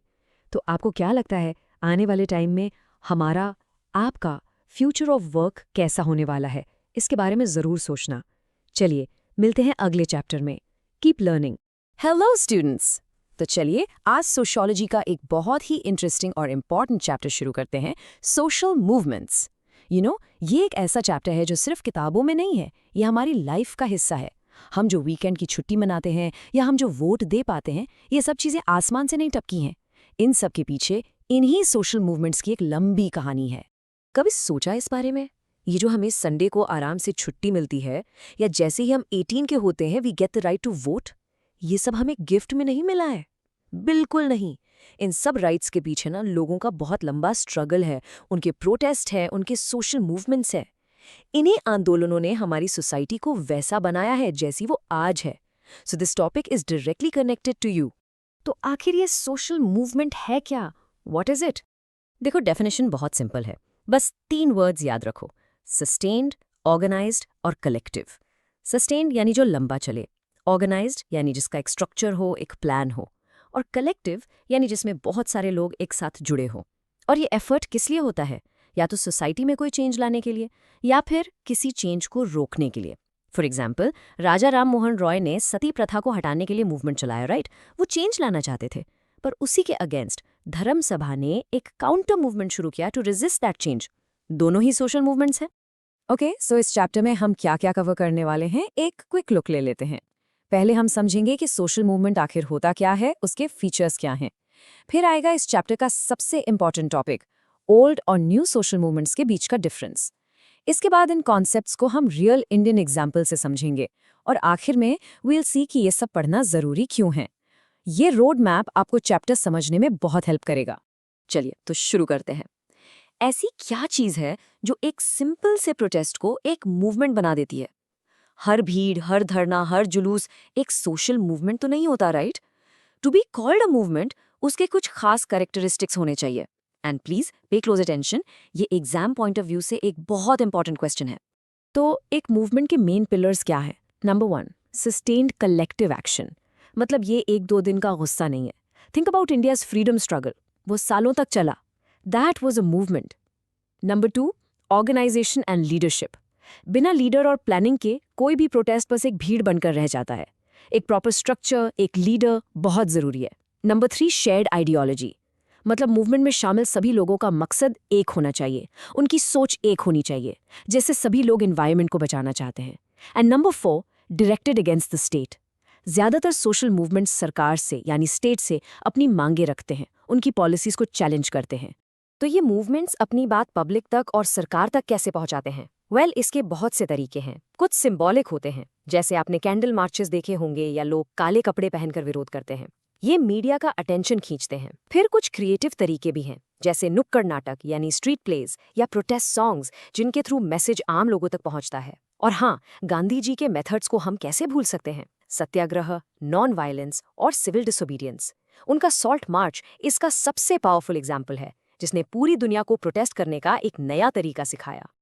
ओके एवरीवन, अब आते हैं इस चैप्टर के सबसे इम्पोर्टेंट कॉन्सेप्ट पर, the difference between old and new social movements. इसको अच्छे से समझ लिया ना, तो बोर्ड एग्जाम का एक क्वेश्चन तो पक्का समझो। आई कैन ऑलमोस्ट गारंटी इस टॉपिक से क्वेश्चन आएगा ही आएगा, सो प्लीज फोकस। ये स्लाइड ये पूरी कहानी बता रही है। लेफ्ट साइड में देखो, ये हैं ओल्ड सोशल मूवमेंट्स, पुराने वाले। इनका मेन फोकस क्या था? क्लास, यानी वर्कर्स, पेजेंट्स, मजदूर और किसान। इनकी लड़ाई इकोनॉमिक राइट्स के लिए थी, पॉलिटिकल पावर के लिए थी। और इनको लीड कौन करता था? बड़ी बड़ी पॉलिटिकल पार्टीज और ट्रेड यूनियंस।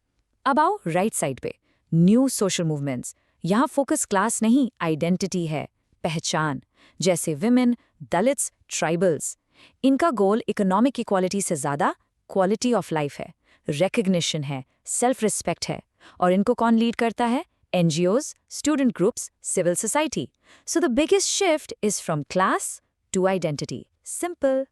चलिए, थ्योरी तो समझ ली, अब इसको रियल लाइफ इंडियन एग्जाम्पल्स के साथ कनेक्ट करते हैं। जब हम इन मशहूर मूवमेंट्स को देखेंगे ना, तो ये ओल्ड और न्यू का कॉन्सेप्ट एकदम क्रिस्टल क्लियर हो जाएगा। न्यू सोशल मूवमेंट का सबसे क्लासिक टेक्स्ट बुक एग्जाम्पल है चिपको आंदोलन। ये 1970s में शुरू हुआ था, आज के उत्तराखंड में। नाम ही कितना इंटरेस्टिंग है ना, चिपको। इसका मतलब है टू हग या चिपक जाना। तो स्टोरी ये थी कि सरकार ने जंगल के पेड़ काटने का कॉन्ट्रैक्ट एक कंपनी को दे दिया, और वही जंगल जहां से लोकल लोग सदियों से अपनी रोजी रोटी चला रहे थे, उनको वहां जाना मना कर दिया। इमेजिन। तो जब कंपनी के लोग कुल्हाड़ी लेके पहुंचे तो गांव के लोग, स्पेशली वहां की औरतें, आगे आईं और पेड़ों से लिपट गईं। उनका कहना था, पेड़ काटने से पहले हमें काटो। सो ये सिर्फ पेड़ बचाने की लड़ाई नहीं थी, ये अपने रिसोर्सेज पर हक, अपनी लाइवलीहुड और एनवायरनमेंट को बचाने की लड़ाई थी। यानी कि ये एक क्वालिटी ऑफ लाइफ का मूवमेंट था। न्यू मूवमेंट्स का एग्जाम्पल देख लिया। चलो अब टाइम में थोड़ा पीछे चलते हैं और बात करते हैं ओल्ड सोशल मूवमेंट्स की। जैसा हमने डिस्कस किया था, इनका बेस क्लास था, यानी किसान और मजदूर जो अपने इकोनॉमिक एक्सप्लॉयटेशन के खिलाफ लड़ रहे थे। फार्मर्स मूवमेंट्स तो बहुत पुराने हैं। ब्रिटिश रूल के टाइम वो लैंडलॉर्ड्स के खिलाफ लड़े। आज़ादी के बाद उनकी डिमांड्स बदली। अब वो अपनी फसल के लिए बेहतर दाम, सब्सिडीज और लोन माफी के लिए प्रोटेस्ट करने लगे। सिमिलरली वर्कर्स मूवमेंट्स, उनकी लड़ाई किसके लिए थी? फेयर वेजेस, 8 घंटे का वर्क डे, सोशल सिक्योरिटी। और इनको लीड कौन कर रहा था? Trade unions. तो देख रहे हो, दोनों ही केसेस में मुद्दा सीधा सीधा इकोनॉमिक है, पैसा। Okay, so old class-based movements are clear. Let's get back to new social movements. चिपको तो बस एक एग्जाम्पल था। इनके अलावा भी बहुत से मूवमेंट्स हैं जिनका कॉमन फैक्टर है सोशल आइडेंटिटी, यानी सामाजिक पहचान। For instance, Dalit movements. इनकी लड़ाई सिर्फ आर्थिक शोषण के खिलाफ नहीं थी, ये थी आत्मसम्मान के लिए, सेल्फ रिस्पेक्ट के लिए। ये अनटचेबिलिटी के अगेंस्ट, सोशल इक्वालिटी और डिग्निटी पाने की लड़ाई थी। In the same way tribal movements, उनकी फाइट थी अपने जल, जंगल, जमीन को दिक्कूज यानी आउटसाइडर्स से बचाने की, अपने कल्चर, अपने रिसोर्सेज को प्रोटेक्ट करने की। तो इन दोनों ही केसेस में आप देखो, ये अपनी पहचान, अपनी आइडेंटिटी के लिए लड़ रहे हैं। और न्यू सोशल मूवमेंट्स की लिस्ट में एक और बहुत ही पावरफुल नाम है, द वुमेन्स मूवमेंट। इंडिया में इसकी हिस्ट्री भी बहुत पुरानी और काफी रिच रही है। इसकी शुरुआत तो 19th सेंचुरी में ही हो गई थी, जब सोशल रिफॉर्मर्स ने सती और चाइल्ड मैरिज जैसी प्रैक्टिसेस के अगेंस्ट आवाज उठाई। फिर फ्रीडम स्ट्रगल में भी वुमेन का पार्टिसिपेशन जबरदस्त था। लेकिन असल बदलाव आया 1970s के बाद। तब मूवमेंट के मुद्दे बदले। अब फोकस आ गया domestic violence, dowry, workplace harassment जैसे इश्यूज पर। गोल था जेंडर इक्वालिटी, सेफ्टी और एक बेहतर quality of life. So this is another classic new social movement. Okay, so we've covered a lot. अब हम चैप्टर के एंड में हैं, तो चलिए सब कुछ एक साथ जोड़ते हैं, एक क्विक समरी लेते हैं और ये समझते हैं कि आखिर इन मूवमेंट्स के बारे में पढ़ना इतना जरूरी क्यों है। चलो एक final quick revision. Number 1, social movements क्या है? They are organized collective efforts for change. Number 2, 2 तरह के हैं, ओल्ड और न्यू। ओल्ड यानी class based economic issues, farmers, workers. New यानी identity based quality of life, environment, women, Dalits. और सबसे इंपॉर्टेंट टेक अवे, आज हम जो भी राइट्स एंजॉय कर रहे हैं वो इन्हीं लोगों के स्ट्रगल्स का नतीजा है। और इस पूरी बात को डॉक्टर BR अम्बेडकर का ये कोट बहुत खूबसूरती से सम अप करता है।